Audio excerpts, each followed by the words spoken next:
அவையில் அமர்ந்திருக்கும் அனைவருக்கும் மற்றும் இணைய வழியில் இணைந்திருக்கும் அனைவருக்கும் அன்பான வணக்கத்தை தெரிவித்துக் கொண்டு, பாலின இடம், இலக்கியங்களில் பாலின இடம் என்ற தலைப்பில் நடந்து கொண்டிருக்கும் இந்த 3 நாள் கருத்தரங்கினுடைய 2வது நாளில் 2வது அமர்வு இனிதே தொடங்குகிறது. இந்த அமர்வில் பேச இருப்பவர் நமது அன்பிற்கினிய நண்பர் பிரவீன் பக்ருலி அவர்கள். அவரை பற்றி விரிவாக தலைமையுரையாற்றுபவர் கூறுவார். இருந்தாலும் கூட எனக்கு மிக குறுகிய காலம்தான் அவருடைய பரிச்சயம் கிடைத்தது. ஒரு கருத்தரங்கில் அவர் பேசுவதை கேட்டேன். நான் ரொம்ப மகிழ்ச்சியா இருந்தது. சாதாரணமா தமிழ் வாத்தியார்கள் மாதிரி இல்லாம ஒட்டுமொத்தமான ஒரு பழியாக நினைக்க வேண்டாம். சிலபஸ் மட்டும் படிச்சு அதை மட்டும் படிப்பித்து கொடுக்கின்ற பல ஆசிரியர்கள் இருக்கிறார்கள். அதிலிருந்து வித்தியாசமாக தொடர்ந்து இயங்கி கொண்டு இருப்பவர் புதிய புதிய செய்திகளை வாசித்து அதை உள்வாங்கி அதை பிறருக்கும் சொல்லிக் கொடுக்க, அதாவது எல்லாருனாலையும் அப்படி புரியுற மாதிரி சொல்லிக் கொடுக்க முடியாது. அது ஒரு ரொம்ப ஒரு கலை. அந்த வகையில அவருடைய அந்த பேச்சு என்னை உண்மையிலே ரொம்ப மகிழ்ச்சியாக இருந்தது கேட்டிருப்பாள். நான் அவருடைய நம்பரை நான் விஸ்வபாரதியில ஒர்க் பண்ற செந்தில்குமார் கிட்ட கேட்டு நான் வாங்கி அவர் கூப்பிட்டு சொன்னேன். ரொம்ப அருமையா இருந்தது உங்களுடைய உரை. ஒரு நீண்ட இடைவேளைக்கு பிறகு ஒரு அருமையான உரை கேட்ட ஒரு மகிழ்ச்சி இருந்தது. அப்பதான் அவர் சொன்னார், இந்த கலை இலக்கிய பெருமன்றம் சார்ந்த நிறைய பொது உடைமை தத்துவங்கள் சார்ந்தெல்லாம் அவர் சின்ன மாணவராக இருந்த காலத்துல இருந்து இயங்கி கொண்டு இருக்கிறார் என்பது அப்புறம் தான் எனக்கு தெரிஞ்சது. அந்த வகையில நம்ம அழைப்பு ஏற்றவர் இங்க வந்திருக்க மகிழ்ச்சி தான். முறையாக அவரை வரவேற்கவும், இந்த அமர்வை முறையாக தலைமையேற்று நடத்த இருப்பவர் எங்கள் துறையை சார்ந்த பேராசிரியர் பிரசில்லா அவர்கள். அவர்களை பற்றி நான் ஏற்கனவே சொன்னேன். நான் இப்போ சொல்றப்ப அங்கிருந்து என்னை முறைச்சிட்டு இருக்கிறாங்க. அதனால நான் அவங்களை பத்தி எதுவுமே சொல்ல வேண்டாம். ஏன்னா அவங்க ரொம்ப நல்லவங்க, வல்லவங்க, நல்லா சொன்னா ஃபீல் பண்ணிடுவாங்க. அவரை அன்போடு வரவேற்று கொண்டு அனைவரும் இதுல கலந்து கொள்ளும்படி கேட்டுக்கொண்டு நான் அவரிடம் டாக்டர் பிரசில்லா அவர்களிடம் பொறுப்பை ஒப்படைத்து விடைபெறுகிறேன். நன்றி, வணக்கம்.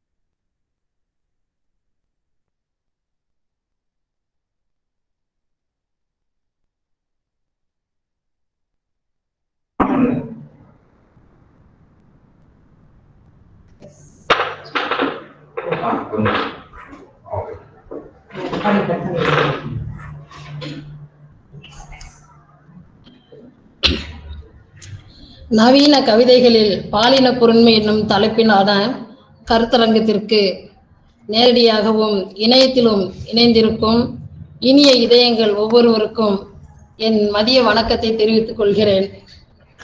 ஆணும் பெண்ணும் நிகரென கொள்வதால் அறிவிலோங்கி இவ்வையம் தழைக்குமாம் என்றான் பாரதி. படைப்பாளிகளில் ஆண் படைப்பாளி, பெண் படைப்பாளி என இருவேறு நிலைகளில் வேறு பிரித்து காட்டினாலும் இதில் பெண் படைப்பாளிகளை தனித்துவமாக நாம் அறிவது மிகவும் தேவையாக இருக்கிறது. ஔவையார், வெள்ளி வீதியார், காரைக்கால் அம்மையார், ஆண்டாள் என பழந்தமிழ் இலக்கியங்கள் பெண் கவிஞர்களை கொண்டாடி மகிழ்ந்திருந்தாலும் பக்தி இயக்க காலத்தில் என்னவோ பெண் படைப்பாளிகளின் பெண்ணிய குரல்கள் மிக குறைவாகத்தான் ஒலித்துக் கொண்டிருந்தன. பிற்காலத்தில் ஆங்கிலேயர்களின் வருகையால் பெண்கள், வீட்டிற்குள்ளே முடங்கி கிடந்த பெண்கள் அனைவரும் கல்வி கற்று அவர்கள் நவீன இலக்கியங்களை ஆர்வமாக கற்க தொடங்கினர். அந்த ஒரு வாய்ப்பு ஏற்பட்டதால என்னவோ சமூகத்தில் ஏற்பட்ட மறுமலர்ச்சியின் காரணமாக புது இலக்கிய வரவுகளை ஏற்றுக்கொண்டு நிறைய பெண் படைப்பாளர்கள் தம் படைப்புகளை வெளிக்கொணர ஆரம்பித்தனர்.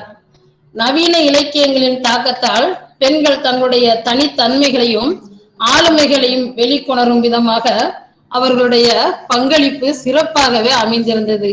இத்தகைய பின்னணியில் செக்ஸ் என்பதற்கு பாலினம் என்ற பொருளை தவிர அதற்கு மேலாக விளக்கம் அளிக்க தமிழ் சமூகம் என்னவோ மிக ஒரு தயக்கத்தை தான் காட்டி வந்தது வந்து கொண்டிருக்கிறது, வருகிறது, எப்படி வேணாலும் நம்ம எடுத்துக்கொள்ளலாம்.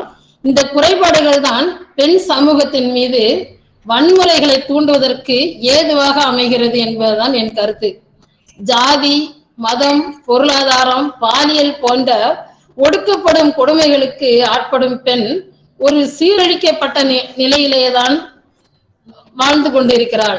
ஆகவேதான் எவையெல்லாம் பெண்ணை உதாசீனப்படுத்துகிறதோ அவற்றையே கருவியாக கொண்டு களம் இறங்கினர் பெண் படைப்பாளர்கள். அதில் குறிப்பாக பெண் கவிஞர்களை எடுத்துக்கொண்டால் ஆணாதிக்க மதிப்புகளை தகர்த்து ஒடுக்கப்பட்ட விஷயங்களையே கொண்டாடி கவிதைகள் புனைய தொடங்கினர். பூரணி, சல்மா, மாலதி மைத்ரி, குட்டி ரேவதி, லதா, வெண்ணிலா, உமா மகேஸ்வரி, சுகிர்தானி, கனிமொழி போன்ற இன்னும் பல கவிஞர்கள் பெண்ணிய சிந்தனைகளோடு வலம் வந்து கொண்டிருக்கின்றனர்.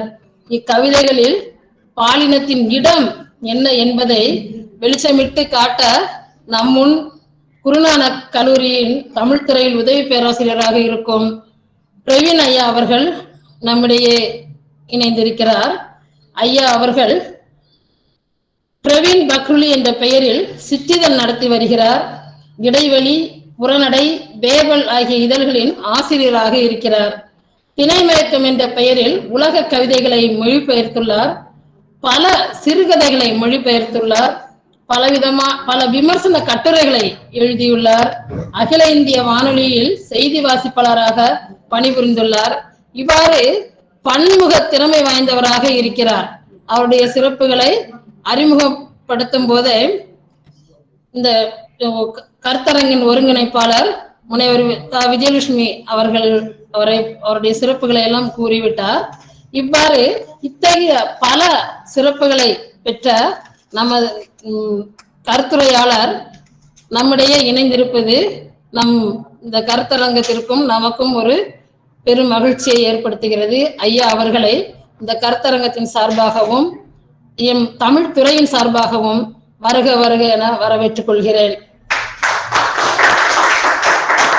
அடுத்ததாக இந்த கருத்தரங்கில் இணைந்திருக்கும் பேராசிரியர்கள், தமிழாசிரியர்கள், தமிழ் ஆர்வலர்கள், ஆய்வாளர்கள், மாணவர்கள், எம் துறையில் நேரடியாக பங்கேற்றுக் கொண்டிருக்கும் எம் துறை பேராசிரியர்கள், ஆய்வாளர் நண்பர்கள், மாணவர்கள் அனைவரையும் வரவேற்றுக் கொண்டு ஐயா அவர்களிடம் இந்த அவையை ஒப்படைத்து விடைபெறுகிறேன்.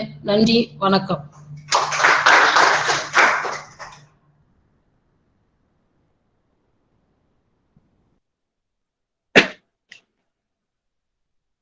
கருத்தரங்கின் இணைப்பில் இருக்கக்கூடிய அனைவருக்கும் எனது வணக்கங்கள். என்னை பற்றிய அறிமுக உரையும் இந்த கருத்தரங்கத்தின் தலைமை ஏற்றிருக்கக்கூடிய பேராசிரியருக்கு என்னுடைய வணக்கங்கள்.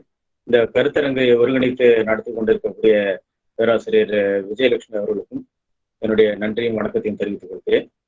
நாம் இப்போது இந்த கருத்தரங்கத்தின் பொருண்மைக்குள் செல்லலாம். நவீன கவிதைகளில் பாலின பொருண்மை என்று எடுத்துக்கொள்ளும் பொழுது, நவீன கவிதை என்பது ஒரு நூற்றாண்டு பரப்பு, மிகவும் ஆழ்ந்த அகன்ற பரப்பு. அதில் பாலினத்தின் இடம் என்பது என்ன நகர்வுகளை கொண்டிருந்திருக்கிறது என்றால், நவீன தமிழ் சமூகத்தின் பிரதிபலிப்பை தான், நவீன தமிழ் சமூகத்தின் ஒரு அகவயமான வரைபடத்தை தான் நாம் நவீன கவிதைகளின் வழியாக அணுகுகிறோம்.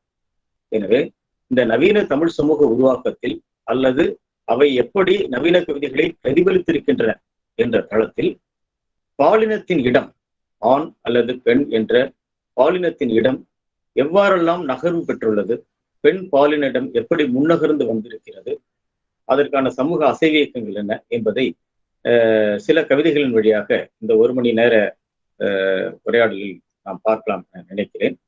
பொதுவாகவே நாம் பெண், ஆண் என்பது நேரடியாக சில சொற்களாக இருக்கின்றன. ஆனால் அமைப்பியல் போன்ற கோட்பாடுகளில் கூறுவார்கள், சொல்லுக்கும் பொருளுக்கும் இடையிலான உறவு என்பது ஒரு ஊடாட்டமானது என்று கூறுவார்கள். சொல் அர்த்தங்களின் மேல் மிதந்து செல்கிறது என்று கூறுவார்கள். ஏனென்றால் சொல் என்பது வரலாற்றின் வழியாக உருவாகி வருகிறது. சொல் என்பது ஒரு சமூக வார்ப்பாக இருக்கிறது. குட்டி ரேவதியுடைய ஒரு கவிதையில் நான் அந்த வார்த்தையை தேர்ந்தெடுத்த போது அதை அணிந்திருந்த அரசியல் எல்லாம் தீப்பிடித்துக் கொண்டன என்று ஒரு வரி வரும். அந்த வார்த்தை கவிதைக்குள் தொடும் பொழுது ஏற்கனவே இருக்கக்கூடிய அதன் பழைய அர்த்த தளங்களை கலைத்து அதனை ஒரு புதிய அர்த்த தளத்திற்கு அவர் உருமாற்றுகிறார். அப்படி நாம் பால், பாலினம், பாலிமை போன்ற சொற்களை அர்த்த மயக்கத்தோடு பல்வேறு பொருள் மயக்கத்தோடு கையாண்டு வருகிறோம் ஒரு பொது சூழலில். ஆனால் இந்த பாலின அரசியல், பாலின கோட்பாடு என்று நுணுகி பேசக்கூடியவர்கள் பால் என்பதை இரு நிலைகளில் அடையாளப்படுத்துகிறார்கள். பொதுவாக ஆங்கிலத்தில் பால் என்பதற்கு செக்ஸ் என்றும் ஜெண்டர் என்றும் குறிப்பிடுகிறார்கள். நாம் பால் அல்லது பாலினம் அல்லது பாலிமை என்று கூறுகிறோம். செக்ஸ் என்பது அல்லது பால் என்பது நேரடியாக ஒரு உயிரியல் வரையறை, ஒரு உடற்கூறுகள் சார்ந்த ஒரு வரையறை, ஒரு உயிரியல் வரையறை.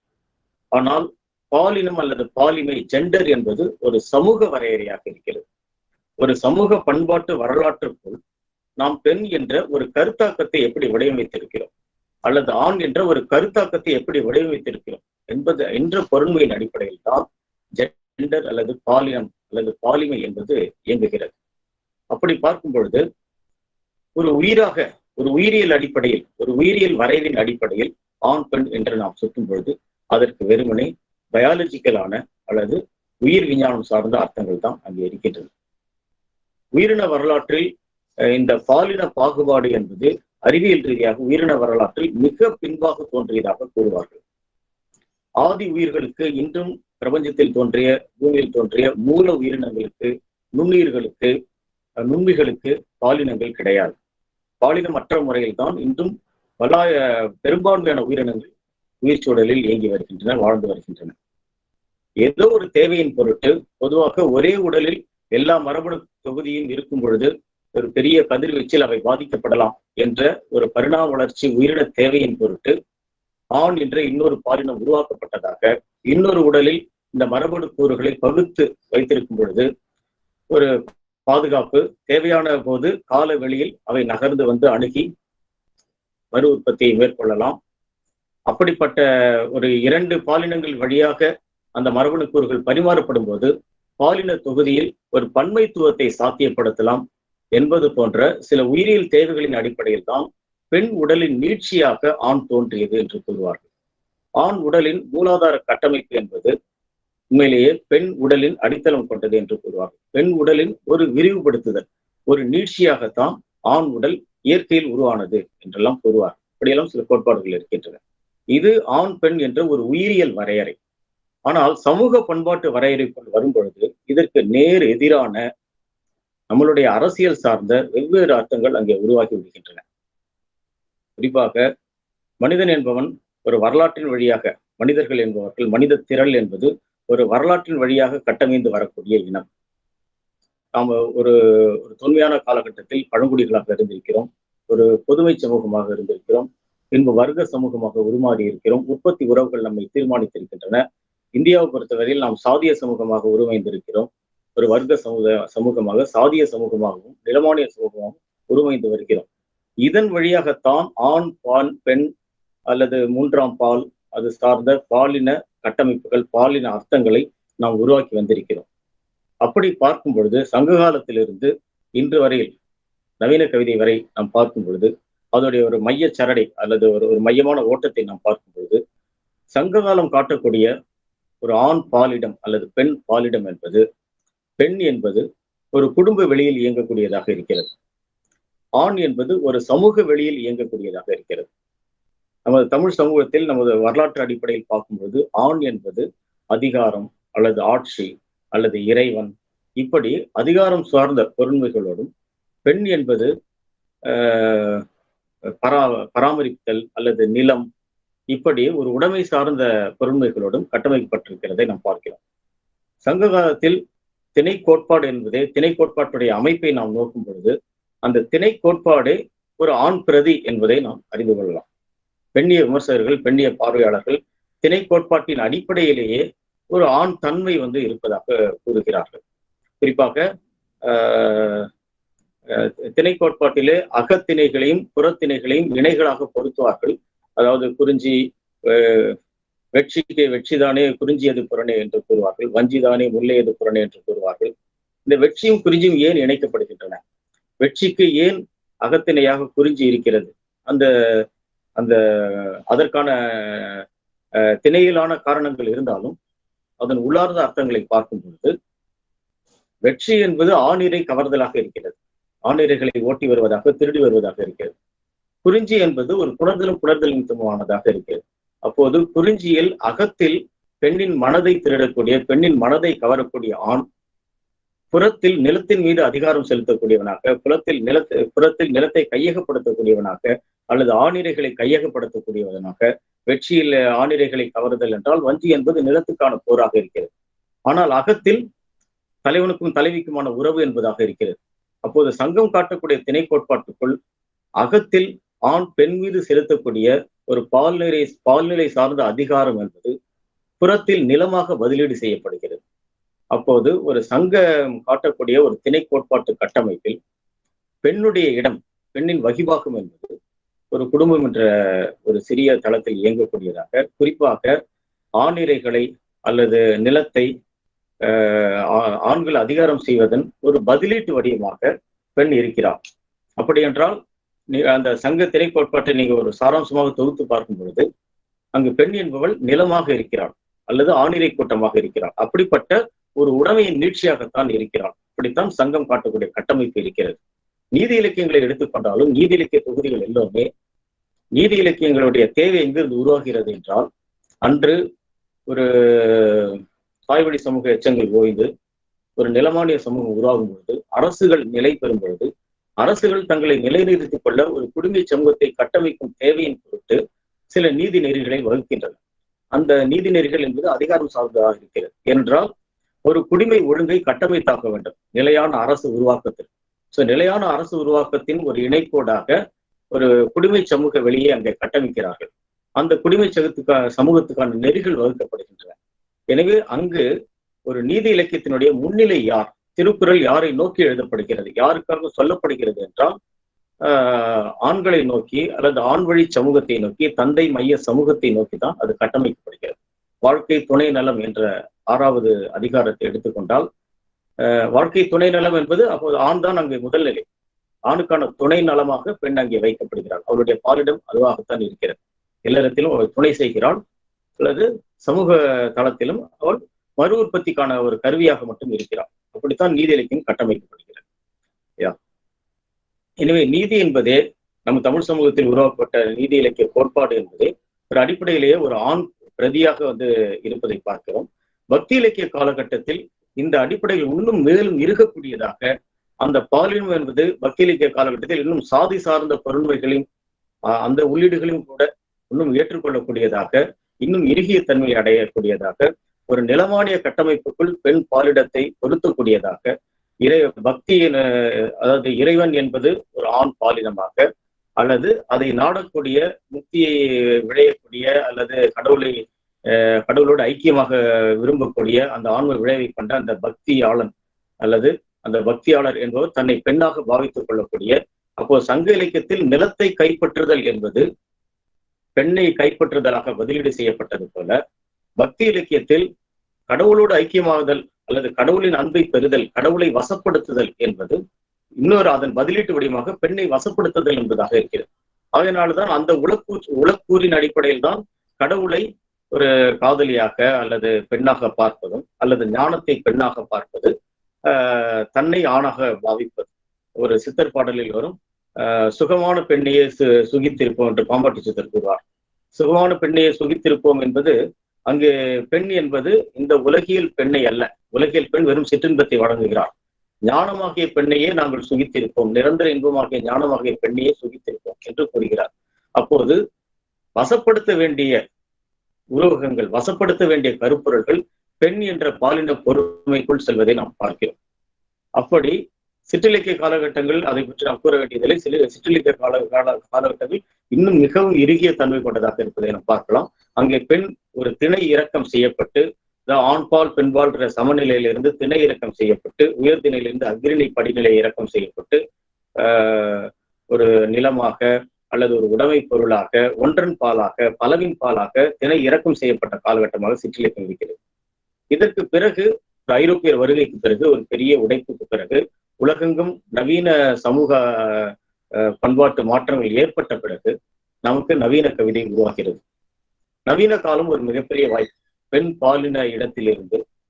பாலின இடத்தின் சில முன்னகர்வுகளுக்கு நவீன காலம் ஒரு மிகப்பெரிய வாய்ப்பு. ஏனென்றால் நவீன காலம் நாம் கூறுவது எதை, நவீன கவிதை என்று நாம் வரையறுப்பதற்கான எடுகோள்கள் என்னவாக இருக்கின்றன என்றால், அரசு, அதுவரையிலான மரபிலக்கியங்கள் அரசு அல்லது மதம் அல்லது கடவுள் போன்ற ஆண்மைய தந்தை மைய அதிகார கேந்திரங்களில் இருந்து உடைத்து கொண்டு சாதாரண மனிதனின் குரலை பேசக்கூடியதாக நவீன கவிதை பிறக்கிறது.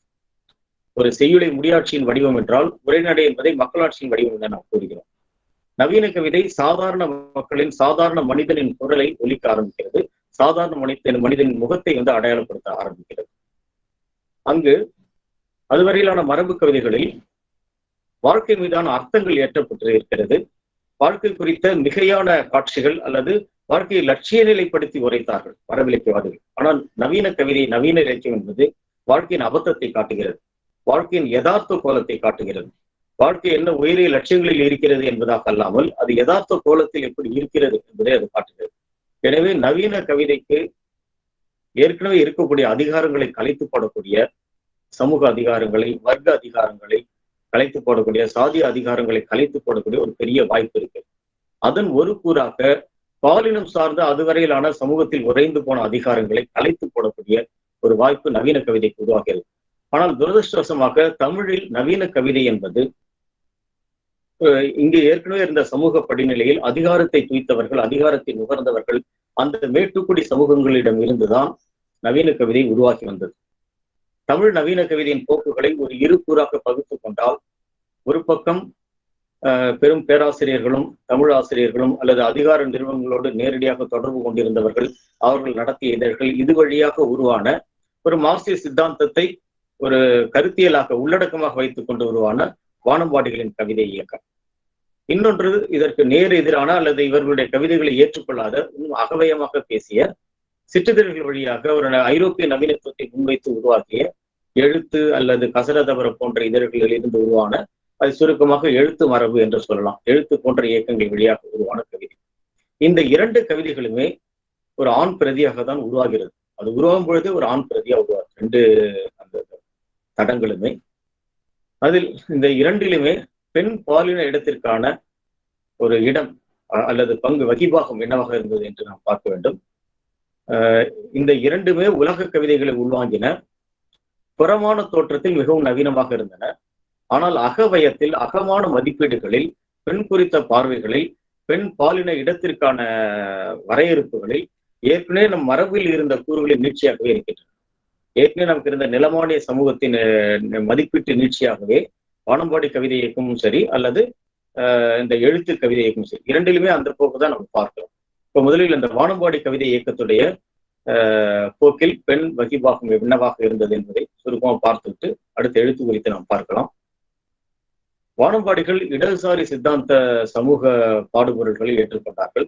அவர்களுடைய அழகியல் அல்லது அவர்களுடைய வடிவம், கவிதை வடிவம் என்பது ஒரு மேடை பேச்சின் ஒரு பதிலீட்டு வடிவமாக, ஒரு வீருணர்விய சொல்லாடல்களை முன்னெடுக்கக்கூடியவர்களாக, ஒரு முழக்கம் செய்யக்கூடிய கவிதைகளாக இருந்தது என்று கூற வேண்டும். எனவே அவர்களுடைய கவிதைகளில் வெளிப்பாட்டு முறை என்பது ஒரு கற்பனாவாத சொல்லாடல்களை பேசக்கூடியதாக இருந்தது. அவர்களுடைய கவிதைகளில் பெண்ணுடைய இருப்பு, பெண் குரல் என்பது பெரும்பாலும் ஆண் பார்வையிலிருந்து எழுதப்படக்கூடியதாக இருந்தது. பெண் விடுதலை என்பதை ஒரு கருத்தாக மட்டும் அவர்கள் பேசினார்கள். ஒரு வாழ்வு அனுபவம் சார்ந்த ஒரு வெளிப்பாடாக இல்லாமல், ஒரு வாழ்வு அனுபவ களத்திலிருந்து அது வெளிப்படாமல், வெறுமனே ரொமான்டிசைஸ் செய்யப்பட்ட ஒரு கற்பனாவாத தன்மையிலிருந்து எழுதக்கூடிய ஒரு கருத்தியலான செயல்பாடாக மட்டும் இருந்தது என்று கூற வேண்டும். தமிழ்நாடன், சிற்பி, புவியரசு, மீரா, நாகாமரசன், ஞானி, மேத்தா, ஈரோடு தமிழன்பன், அப்துல் ரஹ்மான் என்று அந்த பாதை மிக நீண்ட ஒரு பாதை. ஆனால் இங்க என்ன கேள்வி என்றால், வானம்பாடிகளுடைய சித்தாந்த தளம் மார்க்சியம்.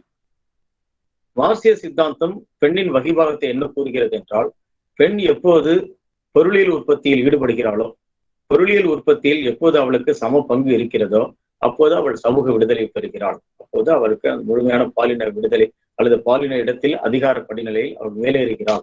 எப்போது என்றால் அவள் அந்த பொருளாதார விடுதலையை பெறும் பொழுது என்று கூறுகிறார்கள். ஆனால் மார்க்சியம் சொல்லக்கூடிய பெண்ணியம் குறித்த அந்த சமூகவியல் கருத்துக்களை இந்த வானம்பாடிகள் உள்வாங்கி கொண்டார்களா என்பது ஒரு முக்கியமான கேள்வி. என்றால் வானம்பாடிகளுடைய கவிதைகள்ல அந்த மார்க்சிய சித்தாந்தத்துக்குள்ளார, அதோடைய அந்த சித்தாந்த மையத்துக்குள்ளார பெண் விடுதலையின் அரசியலை அவர்கள் இணைத்தார்களா, பெண் விடுதலை அரசியலை அவர்கள் ஏற்றுக்கொண்டார்களா என்பது ஒரு பெரிய கேள்வியாக இருக்கிறது.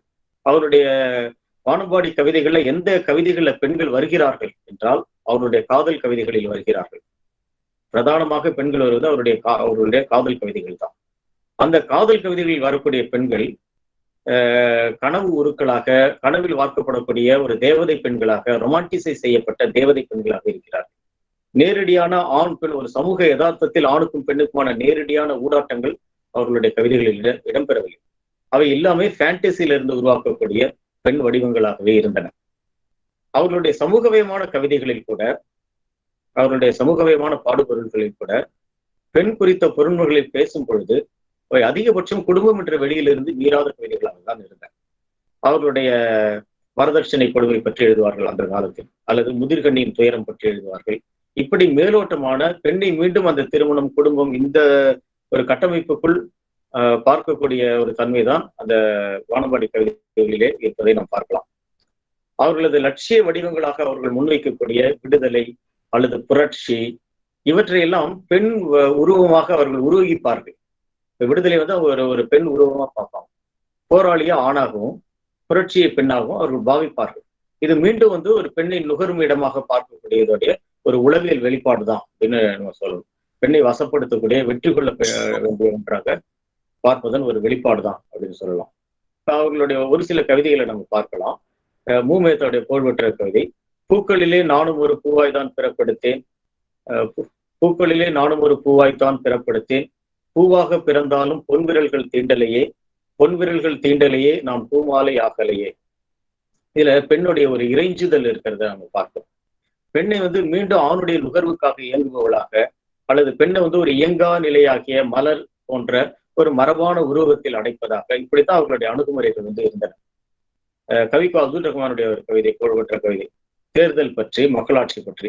5 ஆண்டுக்கு ஒரு முறை சுயம்வர மண்டபத்தில் போலி நலன்களின் கூட்டம், 5 ஆண்டுக்கு ஒரு முறை சுயம்வர மண்டபத்தில் போலி நலன்களின் கூட்டம், கையில் மாலையோடு குருட்டு தமயந்தி. பால்வீதி நூல்ல இருந்து இருக்கக்கூடிய ஒரு கவிதை. இதுலயும் அவங்க ஒரு ஜனநாயகம் என்பது இந்த இடத்துல ஒரு பெண்ணை அவர் வடிவமைக்கிறார். ஆனா அந்த ஜனநாயகத்தை அடையக்கூடிய ஒரு தரப்பு ஆணாக அவர் முன்னிறுத்துகிறார். அவருடைய வானம்பாடிகளுடைய அந்த சொல்லாடல்கள், அவங்களுடைய நேரட்டிவ் எல்லாத்துலயுமே புரட்சி என்பது பெண்ணாக இருந்தால் புரட்சியாளன் என்பது ஆணாக இருப்பான். வெற்றி என்பது ஒரு தேவதையாக இருந்தால் அந்த போராளி என்பது பெண்ணாக இருப்பான்.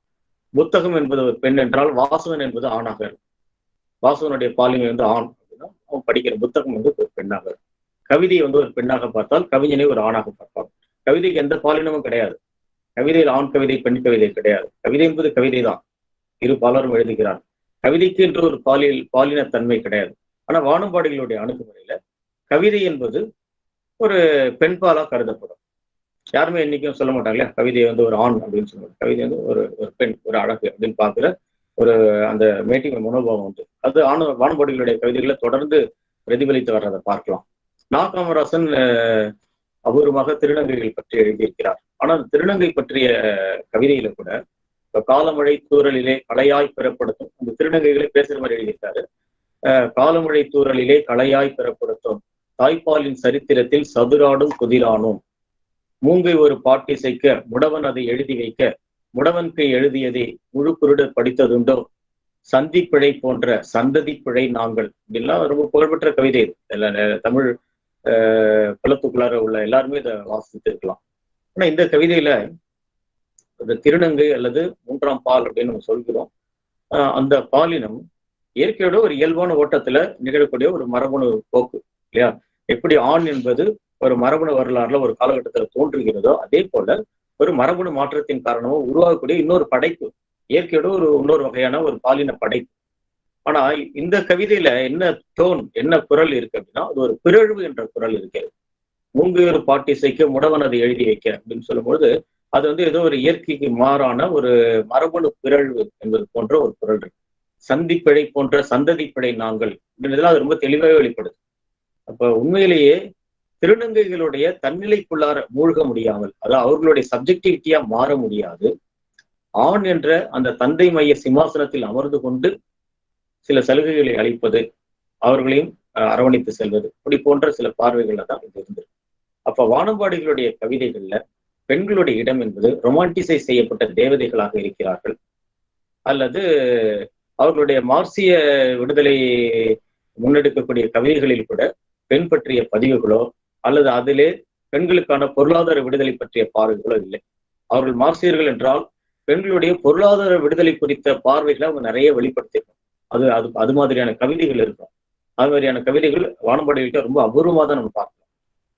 அதே போல இன்னொரு பக்கம் இந்த வானம்பாடிகளுக்கு மாற்று தரப்புல கவிதையை இன்னும் ஒரு அகவயமான, இன்னும் ஒரு இன்னரான ஒரு வெளிப்பாடு அப்படின்ற நம்பிக்கை கொண்டவர்கள் எழுத்து போன்ற மரபிலிருந்து வரக்கூடிய கவிஞர்கள். அந்த எழுத்து போன்ற மரபுல இருந்து வரக்கூடிய கவிஞர்கள்கிட்ட அவர்களுடைய கவிதைகள்ல இன்னும் ஒரு மௌனத்துல இயங்குறத பார்க்கலாம். கவிதைன்றது ஒரு ஒரு உறக்க பேசுற ஒரு ஆரவாரமான வடிவம் இல்லை, அது ஒரு அமைதியான வடிவம், ஒரு ஒழுங்கான வடிவம், ஒரு மௌனத்துல இயங்கக்கூடிய வடிவம் அப்படின்னு அவங்க பார்த்தாங்க. அவங்க ஐரோப்பால இருந்து குறிப்பா இருத்தலியல் அல்லது அந்நியமாதல் போன்ற சில கவிதை இயல்புகளை, கவிதை மனநிலைகளை இங்க வெளிப்படுத்துறாங்க. இருத்தலியல் ஒரு நவீன வாழ்க்கையில மனிதனுக்கு இருக்கக்கூடிய இருத்தலியல் அழுத்தங்கள், அல்லது இந்த சமூகத்திலிருந்து இந்த பண்பாட்டிலிருந்து அவன் வந்து தன்னை மனவிலக்கம் அடையக்கூடிய ஒரு அந்நியமாதல் உணர்வுகள், இதெல்லாம் அவர்கள் வந்து எழுதினார். ஆனா அந்த நவீன கவிதை என்பதும் முழுக்க முழுக்க ஒரு ஆண் பிரதியாக தான் இருக்கிறத பார்க்கணும்.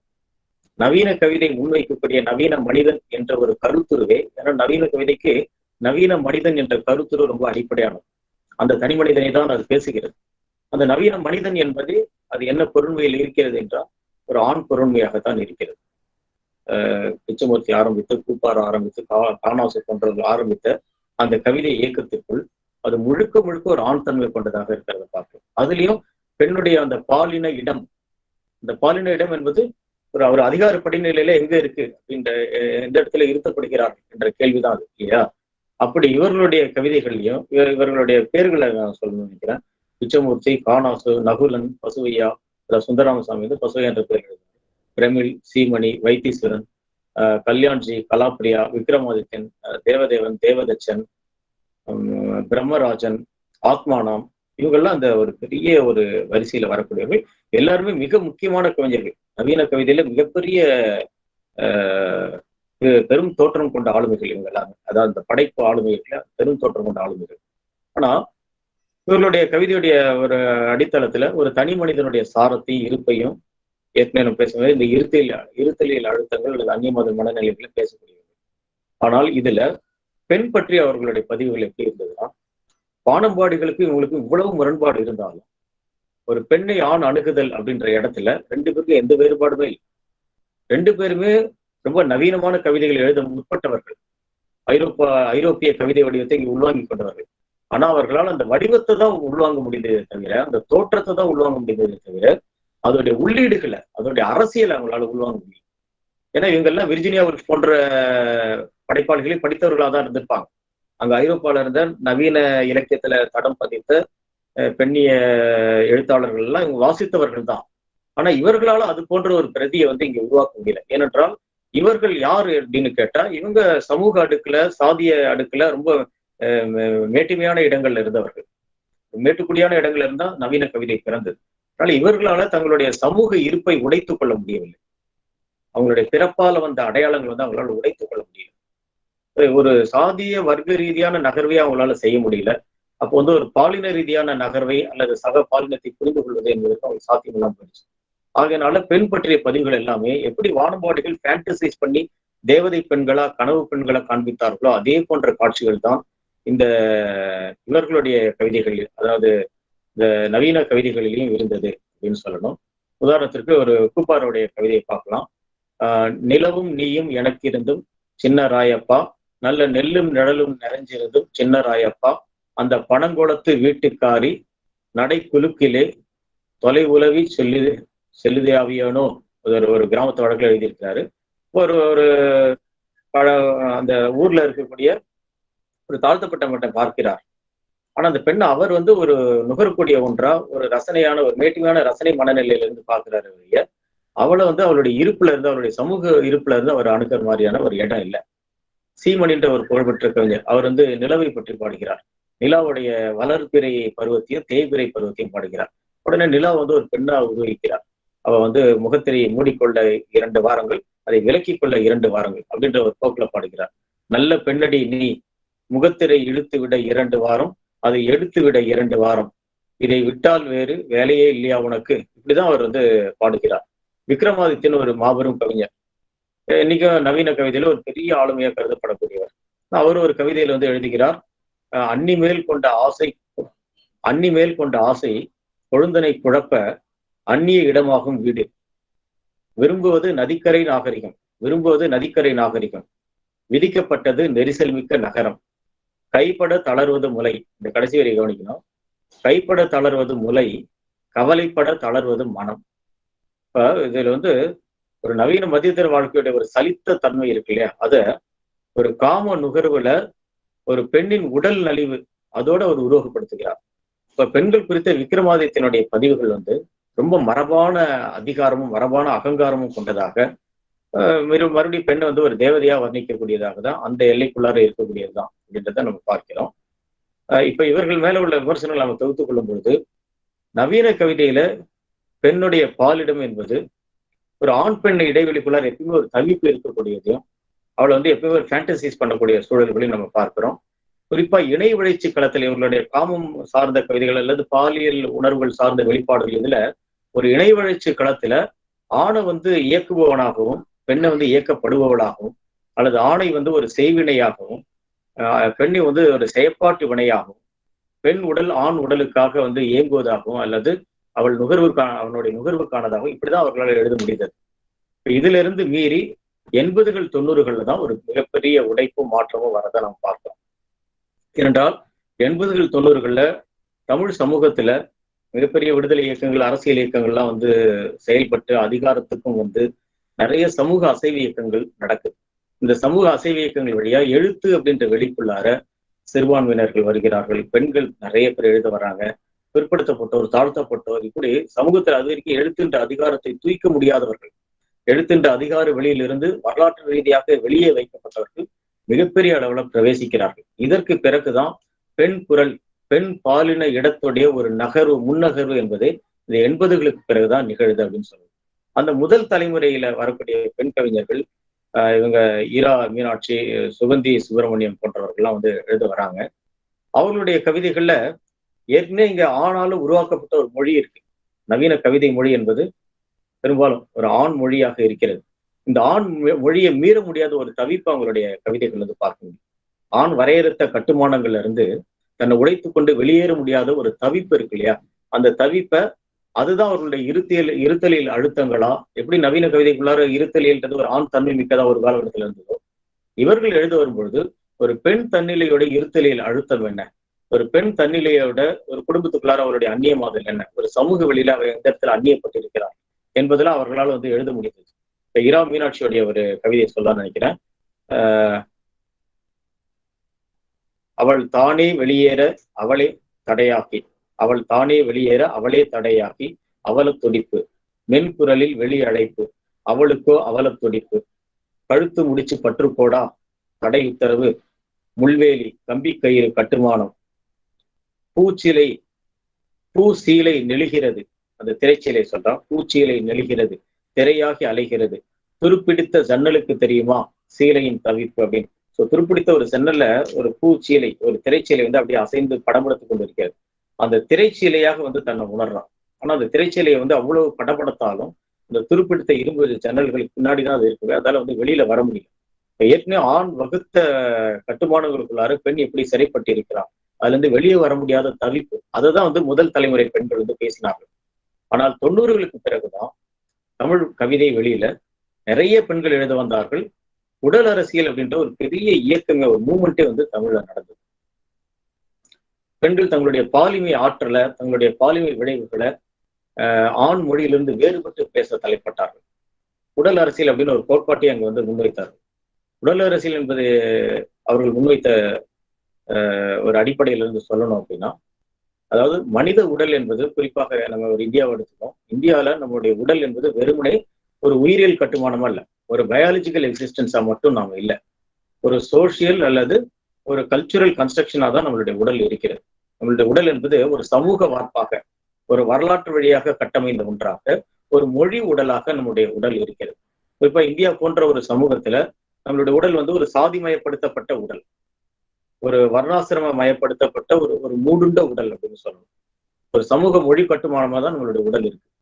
அதிகார அலகுகளை, அதிகார குறியீடுகளை வந்து ஏற்றுக்கொள்ளக்கூடிய அந்த அதிகார தணிக்கைக்கு உட்படக்கூடிய உடல்கள் தான் நம்மளுடைய உடல். அப்ப இந்திய சமூகத்துடைய உடல், ஆண் உடலா இருந்தாலும் சரி, பெண் உடலா இருந்தாலும் சரி, அது வந்து ஒரு சமூக அதிகார கட்டுமானத்துக்குள்ளார பொருத்தி கொள்ளக்கூடிய உடல் தானே ஒழிய உண்மையோ தன்னுடைய விடுதலையோ தன்னுடைய இருப்பையோ உணரக்கூடிய உடல் இல்லை. இப்ப பெண்கள் வந்து அவர்களுடைய உடலை எழுதும்போது ஆண் உருவாக்கிய ஒரு புனைவு உடல் இருக்கு இல்லையா, பெண் பத்தி ஆண் இலக்கியம் அல்லது ஆண் பிரதிகள் உருவாக்கிய ஒரு புனைவார்த்தமான உடல் இருப்பார். அந்த உடலை அவங்க சிதறடிக்கிறார். சிதறடித்து பெண்ணுடைய உடலை வரலாற்றுல இருந்து அவங்க விடுவித்து அந்த உடலுடைய படைப்பூக்கத்தை, அதோடைய இயல்பூக்கத்தை, பெண் உடலுடைய ஒரு தொன்மையை, எவ்வளவு அவருடைய பெண் குறியுடைய தொடர்ச்சியை, வரலாறு வந்து அவங்க பேசுறாங்க. பெண்களுடைய அவருடைய இருப்பையும் விடுதலையும், குறிப்பா பெண் உடலுக்கும் இந்த இயற்கைக்குமான ஒரு இயங்கியல் உறவெல்லாம் வந்து அவர்கள் பேச ஆரம்பிக்கிறாங்க. இணை விளைச்சி களத்துல அது வரைக்கும் ஆணுடைய அதிகாரம் நிறுவப்பட்டிருந்த ஒரு கவிதை களத்துல பெண் தன்னுடைய பாலியல் விளைவுகளை தன்னுடைய பார்வையிலிருந்து தன்னுடைய உடலை பேசக்கூடியவளா, தன்னுடைய உடலையே ஒரு லேண்ட்ஸ்கேப்பா, ஒரு நிலவெளியாக, ஒரு அரசியல் ஆயுதமாக ஏந்தக்கூடிய கவிதைகளா வந்து அந்த கவிதைகள் வந்தது அப்படின்னு சொல்லலாம். உதாரணத்துல மாலதி மைத்திரியுடைய ஒரு கவிதை சொல்லலாம் அப்படின்னு நினைக்கிறேன். மாலதி மைத்திரியுடைய ஒரு கவிதையில ஒரு உருவகமான ஒரு கவிதை இது, ஒரு ஃபேண்டசியா மேஜிக்கல் மாதிரி இருக்கக்கூடிய கவிதை. ஒரு பெண் தான் அந்த கவிதையை சொல்றா, அதுதான் அந்த டெல்லர், அந்த வாய்ஸ். என்ன சொல்றேன்னா, தன்னுடைய உடல்ல இருக்கக்கூடிய கூறுகள், உடல்ல இருக்கக்கூடிய அங்கங்கள் எல்லாம் திடீர்னு ஒரு நாள்ல, ஒரு மேஜிக்கலா ஏதோ ஒரு நாள்ல ஒரு பருவ மாற்றம், சீசன் மாறும்போது அவளுடைய உடல்ல இருக்கக்கூடிய எல்லா கூறுகளும், அவருடைய கரங்கள், அவளுடைய முலைகள், அவளுடைய கண்கள் எல்லாம் அவளை விட்டு பறக்குது. அந்த உடல்ல இருந்து கலைந்து செல்லுது. கலைந்து பறவைகளாகவும் மிருகங்களாகவும் உருமாற்றம் அடைந்து காடுகளை நோக்கியும் மலைகளை நோக்கியும் கடல்களை நோக்கியும் போகும். இப்படி வேற வேற நிலங்கள் நோக்கி அவளை விட்டு தொலை தூரங்களுக்கு அவளுடைய உடல் அங்கங்கள் பிரிந்து விலங்குகளா பறவைகளா உருமாறி எங்கெங்கோ போகும். வேற வேற நிலவெளிகள்ல போய் வேற வேற பருவங்கள்ல இருந்து திரும்பி வரும்பொழுது வேற வேற நிலவெளிகளுடைய நினைவுகளோட, வெவ்வேறு பருவங்களுடைய நினைவுகளோட மீண்டு வந்து அவளுடைய உடல்ல அவளுடைய அடையாளங்களை மாற்றி அடுக்குது. இந்த உடல்ல உள்ள அடையாளங்களை வந்து கலைத்து அடுக்குது. அது ஒரு உருவமான இடம் இல்லையா? பெண் உடல் என்பது வரலாற்று ரீதியா ஒரு கட்டப்பட்டிருக்கு.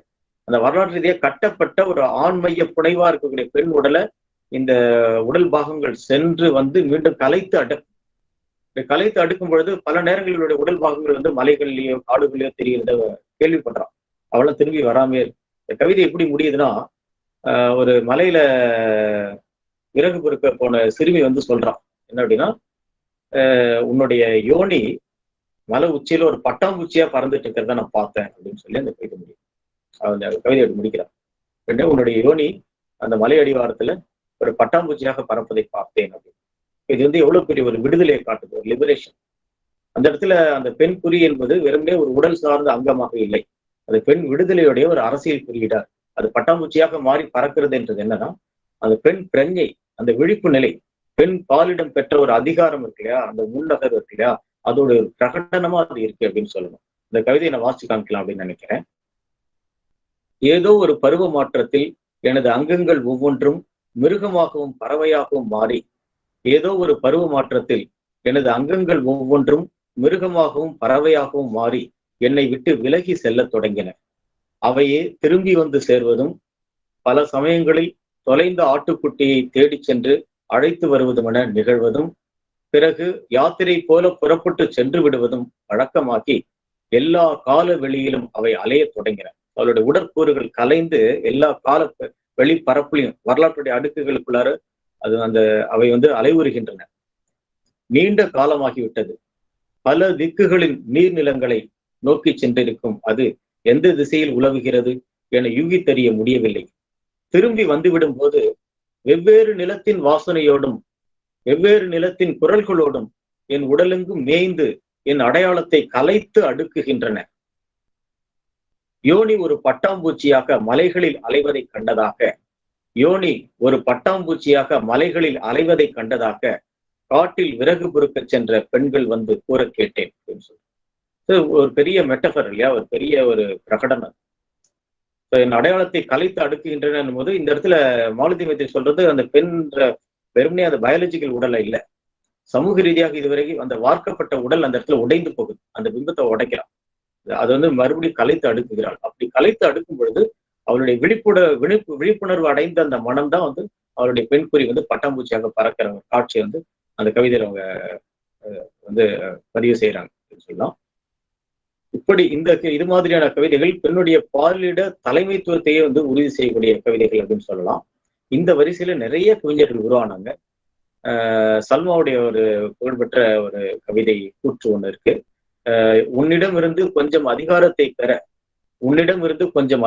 பெற முடிந்தால் என் அதிகாரத்தை ஸ்திரப்படுத்திக் கொள்ள எல்லா அறிதல்களுடனும் விரிகிறது என் யோனி அப்படின்னு சொல்றான். இப்ப எல்லா அறிதல்களோடும் விரிகிறது என் யோனின்ற இடத்துல, யோனின்றது இந்த இடத்துல வெறும்னு ஒரு மறு உற்பத்தி கருவியாக இல்லை, ஒரு பயாலஜிக்கல் ஆர்கனா மட்டும் இந்த இடத்துல இல்லை, அது வந்து ஒரு அறிதல் வழியாக மாறிவிடுகிறது. பெண் என்ற பிரஞ்ஞையுடைய ஒரு அடையாளமா ஒரு அரசியல் குறியீடா வந்து இந்த இடத்துல மாற்றம் அடைகிறது. அதே போல குட்டிரேவதியுடைய கவிதைகள்ல இயற்கைக்கும் பெண் உடலுக்குமான நீரோட்டங்களை, காதல் காமம் போன்ற உயிர் விளைவுகளை அது வரையில் வந்து ரொம்ப ஆரவாரமாக ஒரு ஆண் மொழியில சொல்லப்பட்டது வந்து விடுவித்து ஒரு இயற்கையோட இசைமையோட, இயற்கையோட ஒழுங்கோட, இயற்கையோட நெறியோடு அதற்கு இணக்கமான ஒரு மொழியில வந்து அந்த காதல் காமம் சார்ந்த உயிர் விளைவு கவிதைகளை கூட அவங்க எழுதுவார்கள்.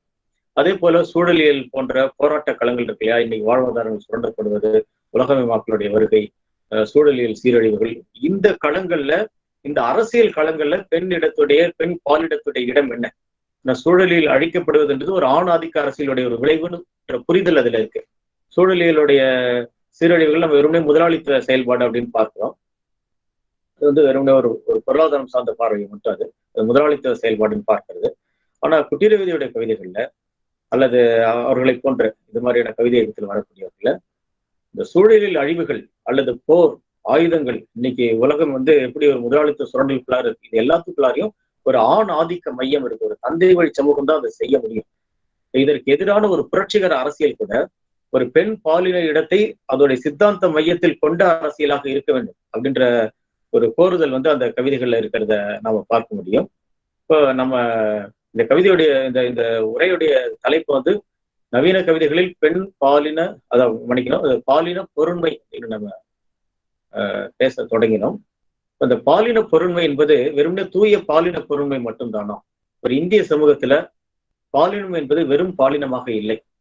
பாலினம் என்பது வர்க்கமாகவும் இருக்கிறது, ஜாதியாகவும் இருக்கிறது, மொழியாகவும் இருக்கிறது, ஒரு தேசிய இனமாகவும் இருக்கிறது. இத்தனை வேறுபாடுகள் கொண்டதா இருக்கு. அந்த பொருண்மை என்பது அவ்வளவு விரிந்த தன்மைகள் கொண்டதாக இருக்கிறது. அப்ப ஒரு ஒடுக்கப்பட்ட சாதியை சேர்ந்த ஒரு பெண்ணுடைய இருப்பு என்பது, அதிகார ஆதிக்க சமூக பெண்ணுடைய இருப்பு என்பதும் வெவ்வேறானதாக இருக்கிறது.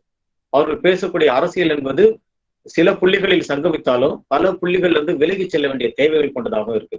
இப்ப நான் ஒரு தலித் பெண் அப்படின்னு ஒரு பெண் எழுதும் பொழுது அந்த பாலின இடம் என்றது வேறுபட்டதாக இருக்கிறது. பெண் பாலின இடம் என்றது நம்ம 19வது சொல்ல முடியாத ஒற்றை அடையாளம் கொண்ட சொல்லாக இல்லை, அது ஒரு பன்முக அரசியல் கொண்ட சொல்லாக இருக்கிறது. அப்பதான் வந்து சுகிர்தராணி போன்ற கவிஞர்கள் வந்து சாதிய ரீதியாகவும் ஒடுக்கப்பட்ட ஒரு பெண் அந்த பாலின இடத்துல பால் ரீதியாகவும் ஒடுக்கப்பட்டிருக்கிறா, சாதி ரீதியாகவும் ஒடுக்கப்பட்டிருக்கா. அப்ப அவளுடைய இடம் என்பது சமூக தளத்துல இன்னும் எவ்வளவு கீழ் இறங்கி வருகிறது இல்லையா? அப்ப அவளுடைய அதிகாரத்துக்கான அவளுடைய பயணம்ன்றது இன்னொரு தொலைதூரங்கள் இருக்கு இல்லையா? அந்த இடத்துல இருந்து அந்த கோபத்தோட சுகிதராணி எழுதிய ஒரு கவிதையை நான் இங்க சொல்லலாம் அப்படின்னு நினைக்கிறேன். எங்கள் ஆடைகளை அவிழ்ப்பீர், ஒட்டுமொத்தமா இந்திய சமூகத்துல இருக்கக்கூடிய சாதி ரீதியாக ஒடுக்கப்பட்ட எல்லா தரப்புடைய குரலாகவும் வந்து அது இருக்கிறது.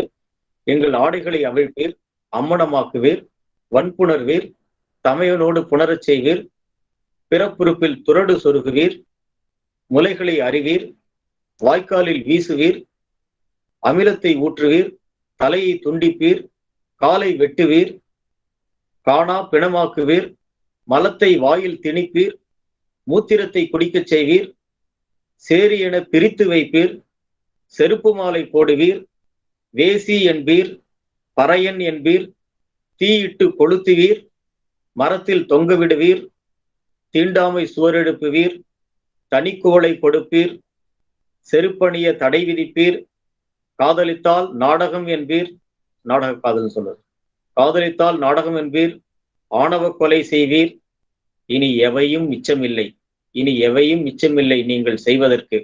ஆனால் நான் செய்ய ஒன்று உண்டு, அது கொலையும் செய்வாள் பறச்சி அப்படின்னு சொல்லி அந்த கவிதை வந்து முடியும்.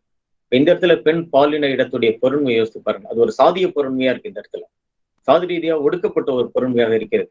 அப்போ நம்ம ஒரு தமிழ் சமூகத்தில இருந்து ஒரு பாலின இடத்தை பேசும் பொழுது இதை வந்து நம்ம தவிர்த்துட்டு போக முடியாது. ஏன்னா ஒரு ஆதிக்க சமூக பெண்ணுக்கான அரசியல் என்பது வேறாகவும் அவளுடைய இடம் வேறாகவும், ஒரு ஒடுக்கப்பட்ட சமூகத்துடைய பெண்ணுடைய இடம் வந்து வேறாகவும் இருக்குது. அது வந்து சுகிதராணி வந்து இந்த கவிதையில வெளிப்படையா வந்து சொல்லியிருக்கிறத நம்ம பார்க்க முடியுது. இது ஒட்டுமொத்த இந்தியான்றது ஒரு நவீன சமூகமா இல்ல, அது வந்து இன்னும் எவ்வளவு பழமையில வந்து வேரூன்றிய ஒரு சமூகமா, அந்த வைதிகத்தன்மையில் ஊன்றிய ஒரு சமூகமா இருக்குன்றது அந்த கவிதையை நம்ம காட்டுது. செத்துப்போன மாட்டை தோலுரிக்கும் போது காகம் விரட்டுவேன், வெகு நேரம் நின்று வாங்கிய ஊர் சோற்றை தின்றுவிட்டு சுடுசோர் என பெருமை பேசுவேன், தப்பட்டை மாட்டிய அப்பா தெருவில் எதிர்ப்படும் போது முகம் மறைத்து கடந்து விடுவேன், அப்பாவின் தொழிலும் ஆண்டு வருமானமும் சொல்ல முடியாமல் வாத்தியாரிடம் அடி வாங்குவேன், தோழிகளற்ற பின்வரிசையில் அமர்ந்து யாருக்கும் தெரியாமல் அழுவேன், இப்போது யாரேனும் கேட்க நேர்ந்தால் பழிச்சென்று சொல்லிவிடுகிறேன் பறச்சி என்று. ஒரு பெண் தன்னுடைய அடையாளத்தை முன்னிறுத்துதல் இருக்கு இல்லையா, பெண்ணாக முன்னிறுத்தலாம். ஆனா இந்த சமூகம் திரும்ப திரும்ப நீ ஒரு சாதி அப்படின்னு திரும்ப திரும்ப சொல்லிக்கொண்டே இருக்கிறது. இப்ப நம்ம எதனால் நாம அதிகமா வந்து வலியை அனுபவிக்கிறோமோ, எதனால் நாம் அதிகமாக சுட்டப்படுகிறோமோ அதுதான் நம்மளுடைய அடையாளமா இருக்க முடியும் இல்லையா. அப்ப சாதி ரீதியாக ஒரு பெண் ஒடுக்கப்படும் பொழுது அவளுடைய பாலின இட அதிகார தேவை என்பது இந்த சாதிய பிணக்குகளை முதலில் களைய வேண்டியதாக, சாதிய அதிகாரங்களை ஊடறுக்க வேண்டியதாக இருக்கிறது. இப்ப சுகிதராணியுடைய கவிதை இந்த பெண் பாலின இடத்தினுடைய பன்முகப்பாட்டுல இன்னொரு ஒரு முக்கியமான முகம் அப்படின்னு சொல்லலாம். பிரமிழுடைய ஒரு கவிதை இந்த இடத்துல நம்ம பார்க்கலாம். பிரமிழ் ஒரு நவீன கவிஞர். உயர்ஜாதிக்காரி ஒருத்தி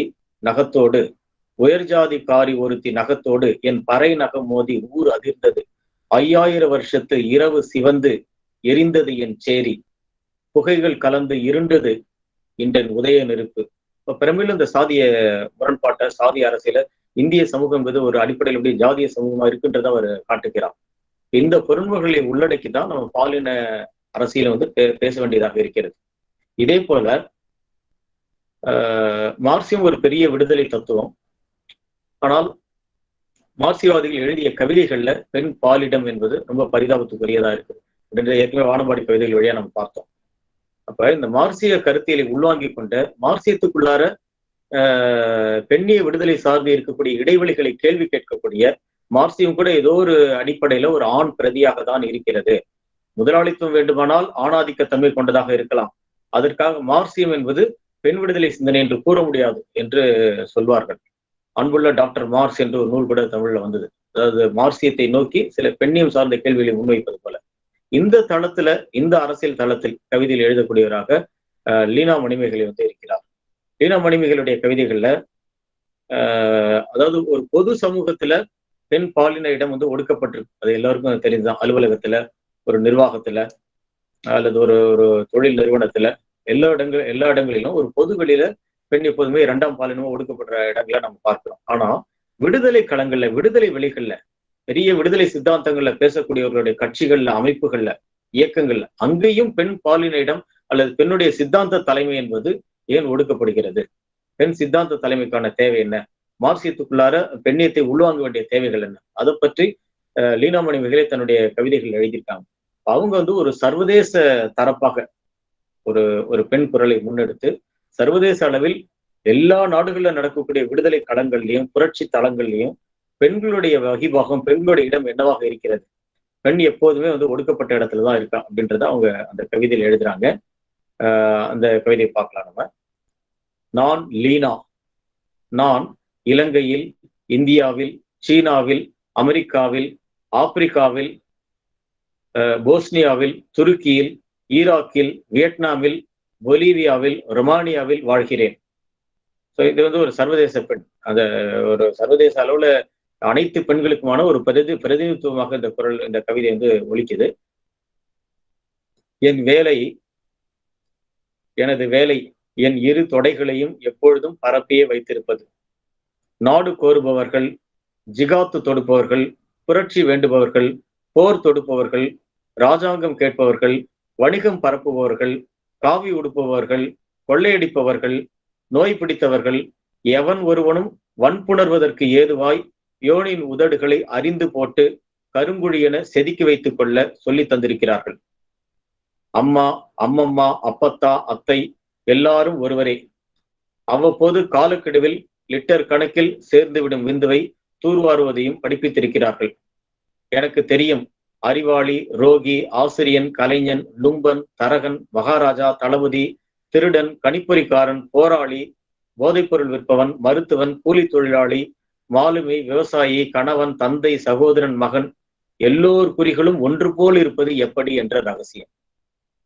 இந்த சமூகம் உழவு பன்முகத்தன்மை கொண்டதா இருக்கு ஒரு நவீன சமூகம்ன்றது. ஆனா நவீன சமூகத்துடைய முதலாளியும் சரி, தொழிலாளியும் சரி, ஒடுக்கும் சக்திகளும் சரி, போராடும் சக்திகளும் சரி, எல்லா சக்திகளுமே ஆண்குறி கொண்டதாக தான் இருக்கிறது. எல்லாருடைய ஆண்குறி ஒன்றே போல இருக்கு. அதாவது இந்த ஆண் மனம் என்பது ஒன்றே போலதான் இருக்கிறது. விடுதலை சித்தாந்தங்களை இயங்கக்கூடியவர்களும் அப்படிதான் இருக்கிறார்கள். இதான் அதுல சொல்றாங்க. எனக்கு மொழி தெரியாது, நிறம் கிடையாது, நாகரிகம், தேசம், கொடி, அரசாங்கம், வரலாறு, இராணுவம், சட்டம், நாணயம் ஏதொன்றையும் முகர்ந்து பார்த்தாலும் என் உதிர வீச்சமடிக்கும். அந்த கவிதையில வந்து சொல்றாங்க. இது போன்ற இந்த 90களுக்கு பின்னாடி உருவான இந்த பெண் கவிஞர்களுடைய ஒரு மிகப்பெரிய அலைதான் நம்மள அந்த பெண் பாலின இட முன்னகர்வை வந்து காண்பித்தது அப்படின்னு சொல்லலாம். அது வந்து ஒரு பன்முகத்தன்மை கொண்டது. ஏற்கனவே சொன்னது போல, அதாவது உடல் அரசியலை பேசினார்கள். இன்னொரு பக்கம் மார்க்சிய அரசியலுக்குள்ளார இருக்கக்கூடிய பெண்ணியம் சார்ந்த இடைவெளிகளை பேசினார்கள். இன்னொரு பக்கம் சாதி ரீதியாக ஒடுக்கப்பட்ட பெண்ணுடைய குரலை பேசினார்கள். இன்னும் கொஞ்சம் மேலடுக்குகளை இயங்கக்கூடிய பெண் கவிஞர்களும் கூட, பெருந்தேவி போன்ற கவிஞர்கள் ஒரு நவீன கவிதையோட பழைய தொடர்ச்சியிலிருந்து வந்தால் கூட, இன்றைக்கு ஒரு நுகர்வு பண்பாட்டுக்குள்ளார, இந்த உலகமயமான நுகர்வு பண்பாட்டுக்குள்ளார, அல்லது ஒரு தொழில்நுட்பங்கள் நம்மளுடைய வாழ்க்கை வடிவமைத்திருக்கிற இந்த ஒரு பின் நவீன ஒரு சமூக வெளியில பெண்ணுடைய வகிபாகம், பெண் மீதான ஒடுக்குமுறைகள் எப்படி நுட்பம் அடைந்திருக்கு அப்படின்றத சொல்றாங்க. பழைய காலத்துல இருக்குமே நேரடியா ஒரு உடல் ரீதியான தாக்குதல் தான் நடக்கணும்னு அவசியம் கிடையாது. அது வந்து ஒரு அரூபமான வடிவத்துல கூட அது நிகழலாம். பெண் மீதான வன்முறைகள் என்பது அதற்கு உதாரணமா கூட ஒரு கவிதையை பார்க்கலாம். லாவண்யா என்பவர் எழுதிய கவிதை. இன்னைக்கு ஒரு அறிவியல் தொழில்நுட்ப சமூகமா இருக்கும், ஒரு பின்னவீன சமூகமா, முழுக்க வந்து ஒரு தகவல் தொழில்நுட்பத்தால உலகமே வந்து ரொம்ப சுருங்கி வரக்கூடிய ஒரு சமூகமா இருக்கும். ஆனா ஒரு அறிவியல் தொழில்நுட்பம் என்பதற்கு கூட எப்படி ஒரு ஆண் பிரதியாக இருக்க முடியும்? ஒரு ஆண் சார்ந்த வடிவமைப்புகள் நம்மளுடைய அறிவியல் கருவிகள்ல இருக்கு, நம்மளுடைய அறிவியல் தத்துவங்கள்ல இருக்கு, அறிவியல் கோட்பாடுகள்ல இருக்கு. அறிவியல் என்பது கூட ஒரு தூய நிலையான ஒன்று கிடையாது. அது அறிவோட ஒரு தூய நிலைன்னு பார்க்க முடியாது. அதுக்குள்ளார கூட சமூக சார்பு, பண்பாட்டு சார்புகள் இருக்க முடியும். அப்படி அறிவியல் என்பது கூட ஒரு ஆண் தன்மை கொண்ட ஒரு பிரதியாக இருக்க முடியும் அப்படின்றத பெண் கவிஞர்கள் இன்னைக்கு எழுதி கொண்டிருக்கிறார்கள். இப்படி லாவண்யா எழுதின ஒரு கவிதை. இதுல ஒரு பெண் வந்து ஒரு பரிசோதனை கூடத்துக்கு செல்கிறாள். பரிசோதனை கூடத்துல அவள் கிடத்தப்பட்டு அந்த நவீன கருவிகள் வந்து அவளுடைய உடலை வந்து தணிக்கை செய்யுது. அதாவது அந்த டெஸ்டிங் வந்து பண்ணுது. அவளுக்கு அந்த பிரம்மாண்டமான கருவிகள் அவளை ஊடுருவி பார்ப்பது வந்து ஒரு ஆணுடைய தாக்குதல், ஒரு ஆண் புலியுடைய தாக்குதல் போல அவளுக்கு தோன்றும். அந்த பிரம்மையை வந்து அந்த கவிதையில் எழுதியிருக்காங்க. கதிர்வீச்சு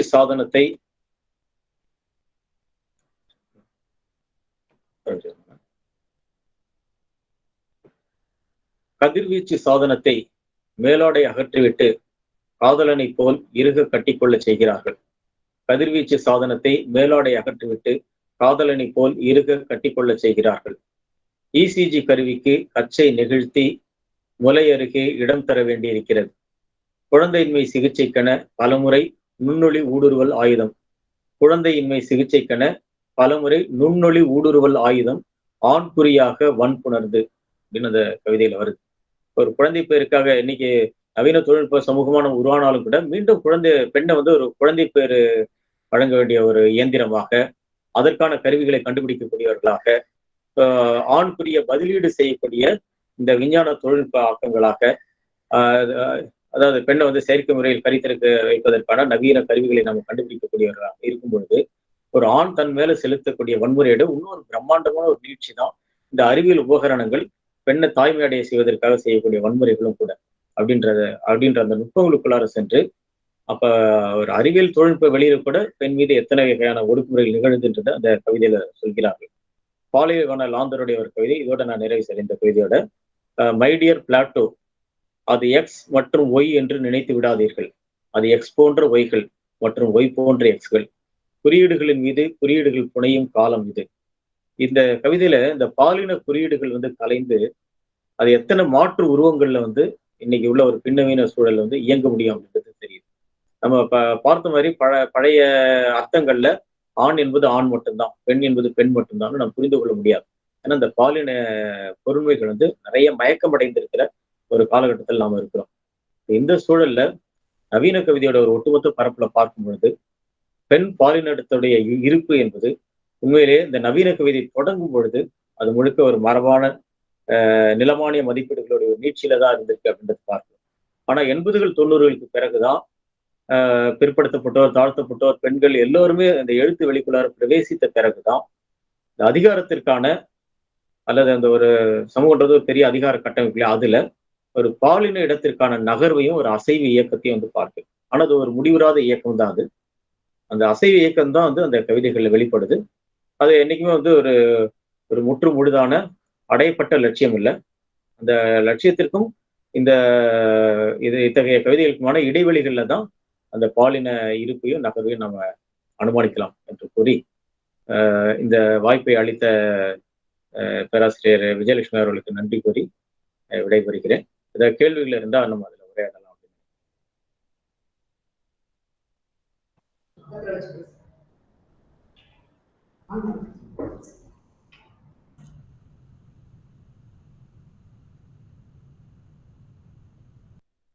விமர்சன எழுத்தாளர் என்பதை தங்களது உரையின் மூலமாக நாங்கள் அறிந்து கொண்டோம். மிக்க மகிழ்ச்சி. யாருக்காவது கேள்விகள் இருந்தால் கேட்கலாம். சார் வணக்கம் சார். சார் வணக்கம் சார். என்னுடைய பேர் செல்வி. சார் ரொம்ப அருமையான ஒரு உரை சார். ரொம்ப நன்றி சார். நான் ஒரு கேள்வி கேட்கலாம்னு நினைக்கிறேன் சார். கவிதையில இந்த பாலினம் அப்படின்னு பேசும்போது பெண்களை ரொம்ப குறைத்து மதிப்பிடக்கூடிய அந்த ஒரு தன்மை இருக்கு. அது இப்போ மாறி இருக்கா அல்லது அதே போல தொடர்ந்துதான் இது போல கவிதைகள் கொண்டிருக்கா பெண்களை பத்தி அப்படின்றத கொஞ்சம் சொல்லுங்க சார்.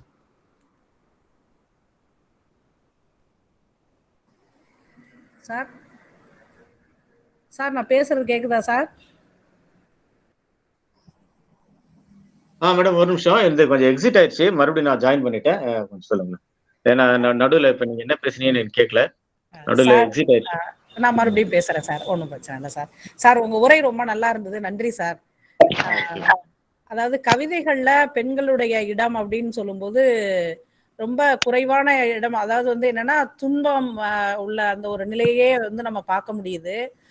இப்ப வரக்கூடிய கவிதைகள்ல அந்த நிலை மாறி இருக்குதா அல்லது அதே போல நிலை தொடருதா சார்?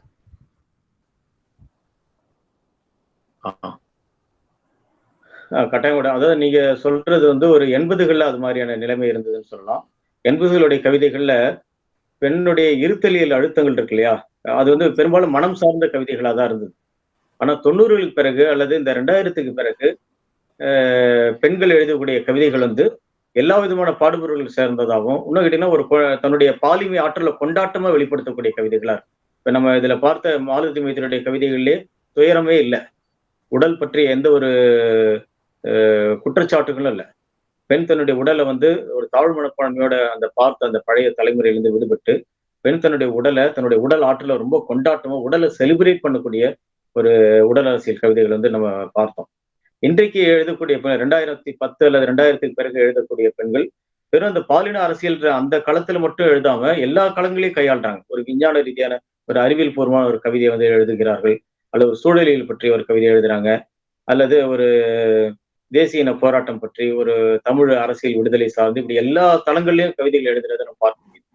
அதனால பெண் தன்னுடைய உடலை பற்றி அல்ல தன்னுடைய இருப்பை பற்றி ரொம்ப அழுகையோட கண்ணீரோட பேசிய ஒரு தலைமுறை சென்று விட்டது அப்படின்னு தான் சொல்லணும். இன்றைக்கு கவிதைக்குள்ளார் பெண் ரொம்ப ஆளுமையாக தான் இருக்கிறார்கள், ஆளுமையாக தான் பேசுகிறார்கள் அப்படின்னு தான் சொல்லணும். நன்றி சார். நன்றி சார். நன்றி.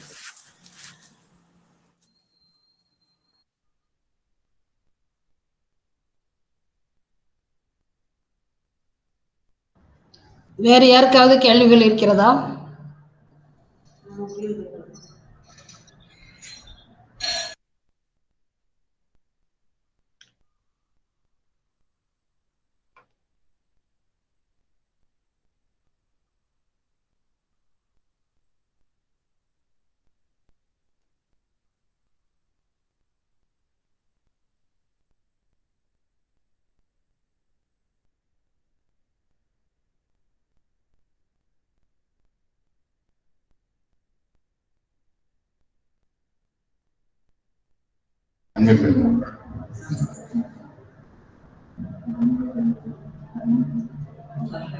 பகருல் சார் கேக்குதுங்களா? ரொம்ப அருமையா இருந்தது. உண்மையிலேயே இது ஒரு மரியாதை நிமித்தமாக இல்ல, உண்மையிலேயே ரொம்ப அருமையான ஒரு உரையாக இருந்தது. என்னுடைய கேள்வி இதுதாங்க ஐயா. அதாவது இன்னைக்கும் கவிதைகள் எழுதுறாங்க. இப்ப இதுக்கு முன்னால கேட்ட செல்வி சொன்ன ஒரு விஷயம் என்னன்னா, பெண்ணிய புரிதல் இருக்கிற மாலதி மைத்ரி அல்லது லீனா, சுகிருதராணி போன்றவர்கள் நம்ம சொன்ன மாதிரியான, இப்ப நீங்க இவ்வளவு நேரம் பேசின மாதிரியான கவிதைகள் எழுதினாலும் கூட இன்னைக்கும் நீங்க பாத்தீங்கன்னா நூற்றுக்கணக்கான கவிதை புத்தகங்கள் வெளிவந்துட்டு இருக்கு, பெண்கள் எழுதுற கவிதைகள். அவங்களும் தங்களுடைய ஒரு உணர்வு விடுதலையாக அந்த தொடக்க கால நிலையைத்தான் எழுதிட்டு இருக்காங்க. அந்த பெண்ணிய எழுத்துக்கள் அப்படின்னு சொல்லிட்டு அந்த மாதிரியான, நீங்க 80கள்ல எழுதுறது அவங்களுடைய பிரச்சனைகளை அழுத்தங்களை எழுதுறாங்க அப்படிங்கன்னு சொன்னாங்க இல்லையா, அந்த மாதிரியான ஒரு நிலையில தான் எழுதிட்டு இருக்காங்கங்கிற ஒரு செய்தி. ரெண்டாவது என்னன்னு பாத்தீங்கன்னா, இந்த பெண்கள் எழுதுற எல்லா எழுத்துக்களுமே பெண்ணிய எழுத்துக்கள் என்ற ஒரு பொது புரிதல் இருப்பதால என்ன நினைச்சுக்கிறாங்கன்னா, பெண்களே அப்படி புலம்பி தள்ளுற எழுத்துக்களை மட்டுமே எழுதுறதுனால இந்த பெண் எழுத்துனால பெண்ணுக்கு எந்த பயனுமே இல்லைங்கிற ஒரு ஒட்டுமொத்தமான ஒரு புரிதல் வர்ற மாதிரியான ஒரு சூழல் இருக்கு. அதுக்கு உங்களுடைய கருத்து என்னன்னு சொல்லுங்க.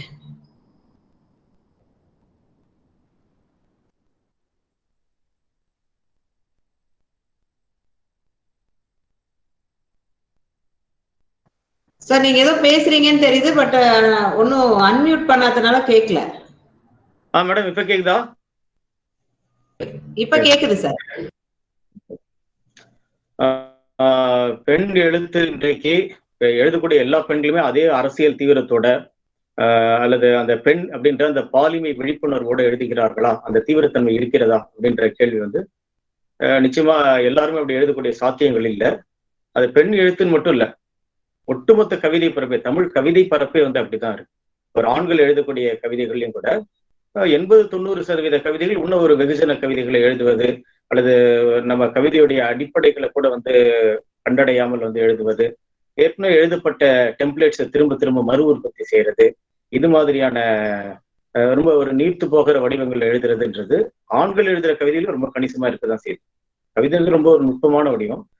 ஆண்கள் எழுதுற கவிதைகள்லையும் ரொம்ப தீவிரத்தன்மை கொண்ட ஒரு கண்டுபிடிப்பையும் விழிப்பையும் கொண்ட கவிதைன்றது மிக சிறுபான்மை தான். அந்த ஒரு விளைவு பெண்கள் எழுதுற கவிதைகள்லயும் இருக்கலாம். ஆனா இன்றைக்கு தமிழ் சூழல்ல ஒரு 50 கவிஞர்களாவது பல்வேறு களங்கள் சார்ந்து, பல்வேறு வாழ்வியல் களங்கள் சார்ந்து ஒரு பெண் தன்னிலை வந்து ரொம்ப தீவிரமாக ஒரு விழிப்புணர்வோடு பேசக்கூடிய கவிஞர்கள் இருக்கிறாங்க. ஒரு 50 கவிஞர்களாச்சும் அப்படி நம்ம இன்னைக்கு அடையாளம் காண முடியும் அப்படின்னு சொல்லலாம். இது ரொம்ப ஒரு ஆரோக்கியமான சூழல். இன்னொன்று, அடுத்த கேள்வி என்ன சொன்னீங்க மேடம்? இன்னொரு கேள்வி, பெண்கள் எழுதுவது எல்லாமே பெண் எழுத்து என்ற புரிதல் அப்படின்னு சொன்னீங்க இல்லையா? அந்த சிக்கலும் இருக்கதான் செய்யுது. அப்படி பார்த்தால் பெண்கள் எழுதுற எல்லா இடத்துமே பெண் எழுத்து என்பது பார்ப்பது ஒரு குறைவுபட்ட பார்வை, அதுவும் ஒரு ஆண் தன்மையிலான பார்வை அப்படின்றத நான் ஏற்றுக்கிறேன். அது வந்து ஒரு ஏற்கனவே இருக்கக்கூடிய ஒரு வழமையான ஆண்மைய பார்வையிலிருந்து வரக்கூடிய கருத்துக்கள் தான். ஆனா இன்றைக்கு எழுதும் பொழுது இப்ப ஒரு ஆணுக்கு எல்லாத்தையும் எழுதுறதுக்கான சாய்ஸஸ் இருக்கு. ஒரு ஆண் வந்து ஒரு சயின்ஸ் ஃபிக்ஷன் மாதிரியான ஒரு கவிதையை வந்து எழுத முடியும், ஒரு ஆண் மார்க்சிய கவிதை எழுத முடியும், சூழலியல் கவிதை எழுத முடியும், காதல் கவிதைகள் எழுத முடியும். எல்லா விதமான பாடுபொருள்களையும் ஆண்கள் எழுதுறதுக்கான சுதந்திரம். ஆனா பெண் எழுத வரும்பொழுது பெண் வந்து பெண்ணுடைய பிரச்சனைகளை தான் பேசணும். ஸோ பெண்ணிய தன்மையில தளத்துல தான் பேசணும். அதே போல ஒரு தலித் எழுத வரும்போது அவர் தலித் பிரச்சனையை தான் பேசணும், இல்ல சாதிய அரசியலை தான், சாதிய ஒடுக்குமுறைக்கு எதிராக தான் பேசணும் அப்படின்னு அவருடைய வரம்புகள் வந்து சுருக்கப்படுது. ஆனா இன்றைக்கு தமிழ்ல இந்த பெண்ணிய பாதையில் எழுதியவர்களும் எழுதுகிறார்கள், உடல் அரசியல் குறித்து எழுதுகிறார்கள், உடல் அரசியல் எழுதிட்டு இருக்காங்க, அது இல்லாம சமீபமா ஒரு 10 ஆண்டுகள்ல உருவாயிருக்கக்கூடிய பெண் எழுத்து என்பது எல்லா களங்களிலேயும் இயங்கக்கூடியதா இருக்கு. ஒரு பெண் பெண் அரசியலையே தொடாம முற்றிலும் சூழலியல் பற்றி எழுதிட்டு இருக்கலாம், அல்லது அவங்களுடைய மண் குறித்த ஒரு நாஸ்டாலஜியா எழுதிட்டு இருக்கலாம், அவங்களுடைய இழந்து போன ஒரு இளமை காலத்துடைய நாஸ்டாலஜியா எழுதிட்டு இருக்கலாம். இன்னொரு பெண் முழுக்க காதல் கவிதையில் எழுதிட்டு இருக்கலாம். இப்ப நான் பாலைவனர் ராந்தர் சொன்னேன், அவங்களுடைய கவிதைகள்ல வெறும் பெண்ணிய கவிதைகள் மட்டும் இருக்காது, எல்லா விதமான கருப்பொருட்களும் இருக்கும். இன்னைக்கு அந்த தளம் ரொம்ப விரிவடைந்திருக்கு அப்படின்னு நம்ம பார்க்க முடியுது. நல்லதுங்க சார். நான் இன்னொரு ஒரு ஒரு கருத்து கூட என்னன்னு கேட்டீங்கன்னா, இன்றைய பெண் எழுத்துக்கள் நம்ம தென்னிந்திய மாநிலங்களிலே பாத்தீங்கன்னா பெண் எழுத்து ரொம்ப தீவிரமா கொண்டு போறவங்க தமிழ் எழுத்தாளர்கள் தான். இருக்கிற கொஞ்சம் பேரா இருந்தா கூட அதை புரிந்துட்டு ரொம்ப தீவிரமாக குறிப்பாக கவிதையில எழுதிட்டு இருக்காங்க. ஆனா எனக்கு ஒரு குறையாக எனக்கு தோன்றுனது என்னன்னா, இவ்வளவு தீவிரமான காத்திரமான பெண் எழுத்துக்கள் கூட ஒரு புதிய அல்லது இப்ப எழுதிக்கிட்டு இருக்கிற பொது ஆண் பெண் அப்படிங்கிற வித்தியாசம் இல்லாம எழுத்தாளர்கள், கவிதை, நாவல், சிறுகதை அப்படின்னு எழுத்தாளர்கள் மத்தியில அந்த மரபார்ந்த அந்த பெண் பாத்திரங்களை எப்படி ட்ரீட் பண்றாங்களோ அதே மாதிரியான ட்ரீட்மெண்ட் தான் இப்பவும் வந்துட்டே இருக்கு. அதுல ஒரு துளி கூட வித்தியாசம் இல்லாம இன்னைக்கு நம்ம இந்த சாகித்ய அகாடமி, ஞானபீட அவார்டுகள் வாங்குற எழுத்தாளர்களுடைய கதாபாத்திரங்களை நம்ம எடுத்துக்கிட்டோம்னாலும் கூட ஒரு வித்தியாசம் இல்லாம அவங்க மரபார்ந்த ரீதியில தான் பெண்ணை ஒரு செகண்ட் எட்டி பார்த்துட்டு போற பொண்ணா இருந்தாலும் கூட அவளோட மூக்குல இருந்து முளை வரைக்கும் அவளை எல்லாம் அளந்து வர்ணிச்சு தடவி விடுற மாதிரியான அந்த ட்ரீட்மெண்ட் தான் இருக்குது. அப்போ இந்த மாதிரியான எழுத்தாளர்கள் அந்த பெண் பாத்திரங்களை, அவர்கள் பெண் குறித்த ஒரு புரிதல் தான் பெண் பாத்திரங்கள் வழியா வெளிவர். அப்ப அதுல எந்த மாற்றமே ஏற்பட முடியாம போனதுக்கு காரணம் தீவிரமான பெண்ணிய விமர்சகர்கள் இல்லை அப்படிங்கிறது என்னுடைய ஒரு கருத்தா இருக்கு. இதை பத்தி நீங்க என்ன நினைக்கிறீங்க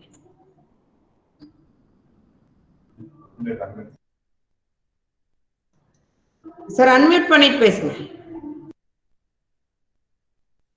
ஒரு சரியான பார்வைன்னு நினைக்கிறேன் நீங்க முன்வைக்கிற கருத்து. அதாவது இன்னைக்கு பெண் எழுத்துல ஒரு தீவிரத்தன்மை இல்லாம போறதுக்கு ஒரு காரணம், இன்னைக்கு பெண்ணிய விமர்சனம், பெண்ணிய கோட்பாட்டு விமர்சனம், பெண்ணியம் என்றால் என்ன என்பது குறித்த ஒரு கோட்பாட்டு ரீதியான சித்தாந்த விமர்சன உரையாடல்கள் இன்றைக்கு முற்றிலுமா இல்லை.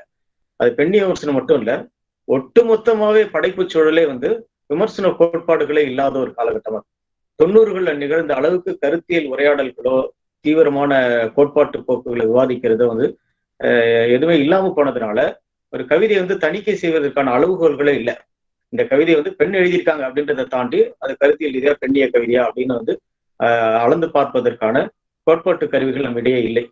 ஆனா இதற்கு என்ன காரணங்கள் அப்படின்னு தெரியும்போது நம்ம ரொம்ப நுட்பமான சிக்கலான காரணங்கள் நோக்கி நம்ம போக வேண்டியதா இருக்கு. உலகமயமாக்கலுக்கு பிறகு ஒட்டுமொத்தமா உலகமே ஒரு பெரிய சந்தையாகி போனது. எல்லாருமே ஒரு சந்தை சார்ந்த மதிப்புக்குள்ளார கொண்டு வந்தது.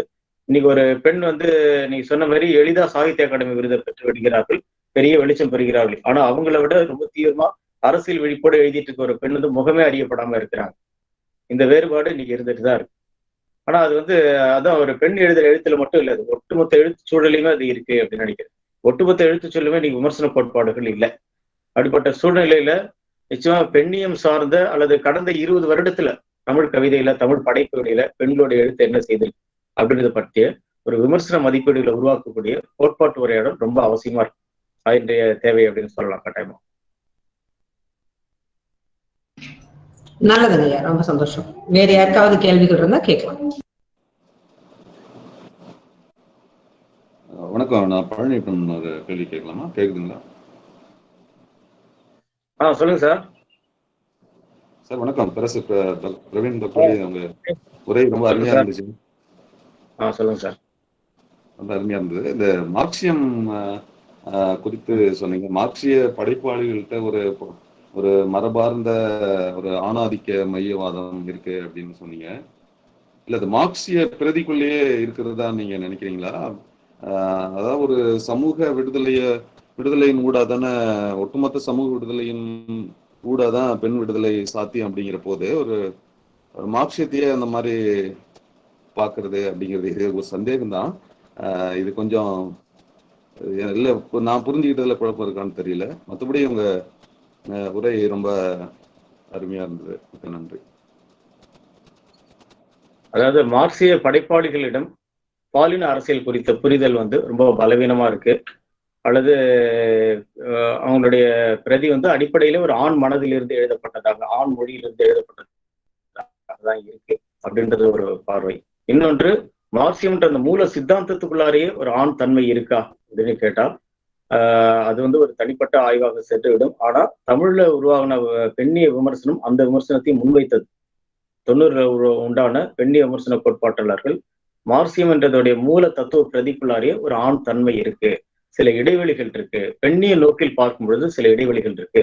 ஏன்னா பெண்ணுக்கான விடுதலைன்னு மார்க்சியம் சொல்லும் பொழுது வெறும் பொருளாதார விடுதலை மட்டும்தான் அது முன்வைக்கும். பொருளாதார ரீதியான விடுதலை அடையும் பொழுது பெண் விடுதலை பெற்று விடுகிறாள். ஏன்னா சாதியை பற்றி அதான சொன்னாங்க இல்லையா, வர்க்கம் தான் ஒரு சமூகத்துடைய முக்கியமான முரண்பாடு. ஸோ பொருளியல் விடுதலை பெறும் பொழுது சாதி ரீதியாக ஒடுக்கப்பட்ட ஒருவரும் விடுதலை பெற்று விடுவார் அப்படின்னா, ஆனா அது நிதர்சனமா இல்லை. இந்தியாவில் பொருளியல் விடுதலை வந்தாலுமே சாதிய அவமானங்களும் சாதிய ஒடுக்குமுறைகளும் நீடிக்கின்றன என்பதை நம்ம யதார்த்தமான தன்மையில பார்க்கிறோம். ஸோ பெண்ணுடைய நிலையும் அதுதான் பெண் விமர்சகர்கள் வந்து முன்வைத்தார்கள்.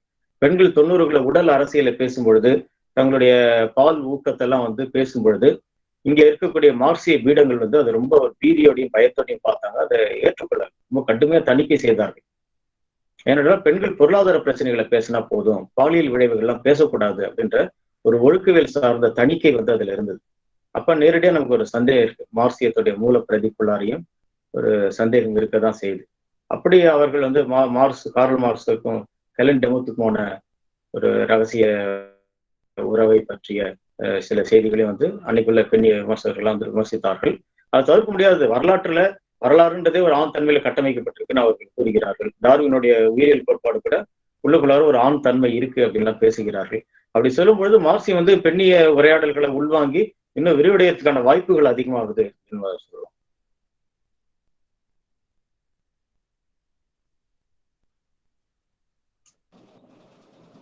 நன்றி. நன்றி.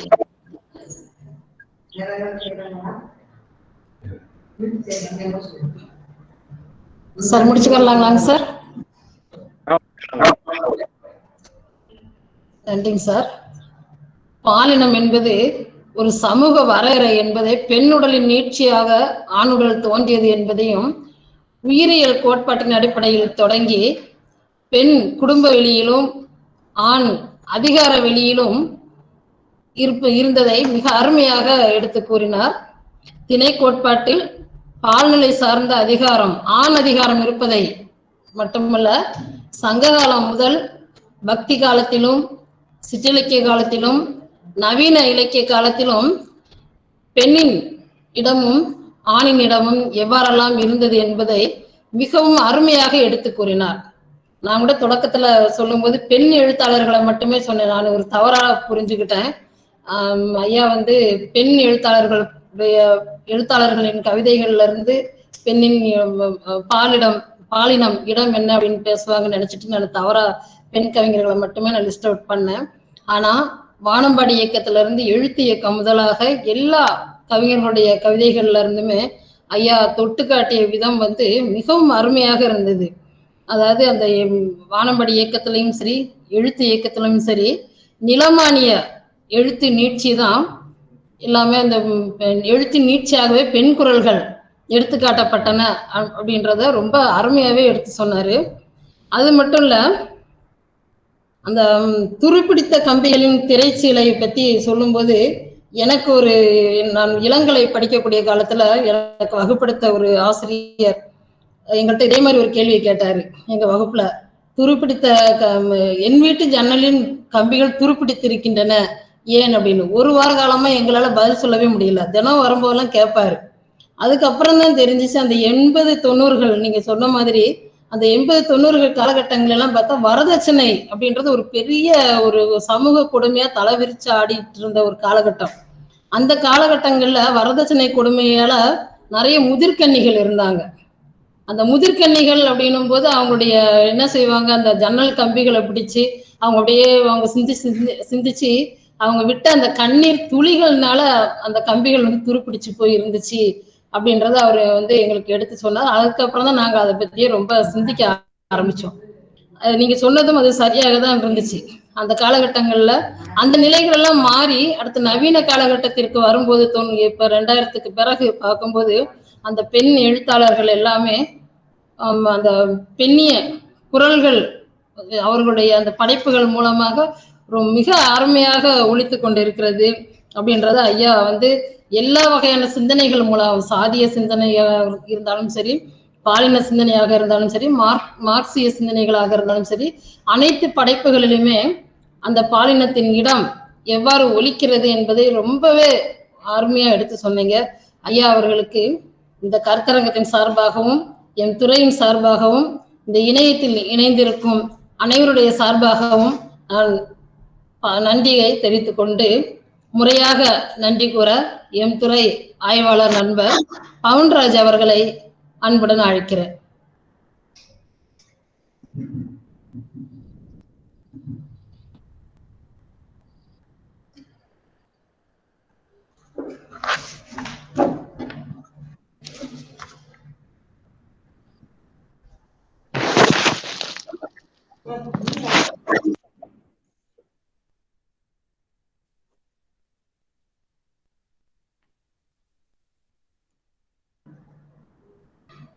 அனைவருக்கும் வணக்கம்.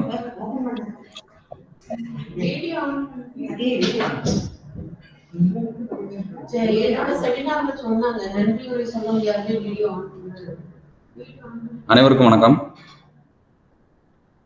டாக்டர் தா விஜயலட்சுமி அவர்கள் ஒருங்கிணைத்து நடத்தும் தமிழ் இலக்கிய பாலின இடம் என்னும் பொருண்மையிலான அமைந்த 3 நாள் தேசிய கருத்தரங்கில் 2ஆம் நாளான இன்று 4ஆம் அமர்வு இனிதே நிறைவுற்றது. இங்கு நவீன கவிதைகளில் பாலின பொருண்மை என்னும்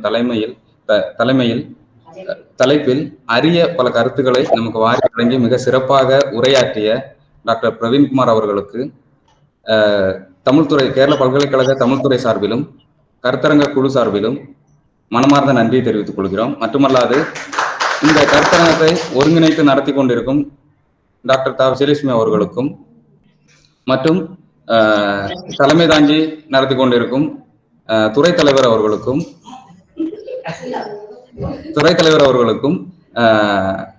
கருத்தரங்கத்தின் சார்பாகவும் தமிழ்துறை சார்பாகவும் மனமார்ந்த நன்றியை தெரிவித்துக் கொள்கிறோம். இந்த அமர்வின் தலைமை தாங்கி நடத்தி கொண்டிருந்த டாக்டர் பிரசிலா அவர்களுக்கு என் சார்பிலும் துறையின் சார்பிலும் கருத்தரங்கத்தின் சார்பிலும் மிக்க நன்றியை தெரிவித்துக் கொள்கிறோம். மற்றும் இந்த இணைப்பில் இணைந்திருந்த ஆய்வாளர்கள், பிற ஆசிரியர்கள், இணையவழியில் இணைந்திருக்கும் அனைத்து மாணவர்களுக்கும் ஆசிரியர்களுக்கும் கருத்தரங்கத்தின் சார்பிலும் துறை சார்பிலும் நன்றி தெரிவித்துக் கொண்டு வாய்ப்புக்கு நன்றி கூறி விடைபெறுகிறேன்.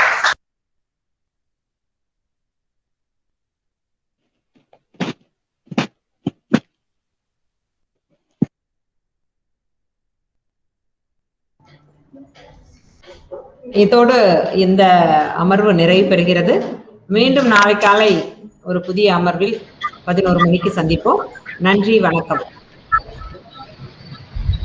நன்றி.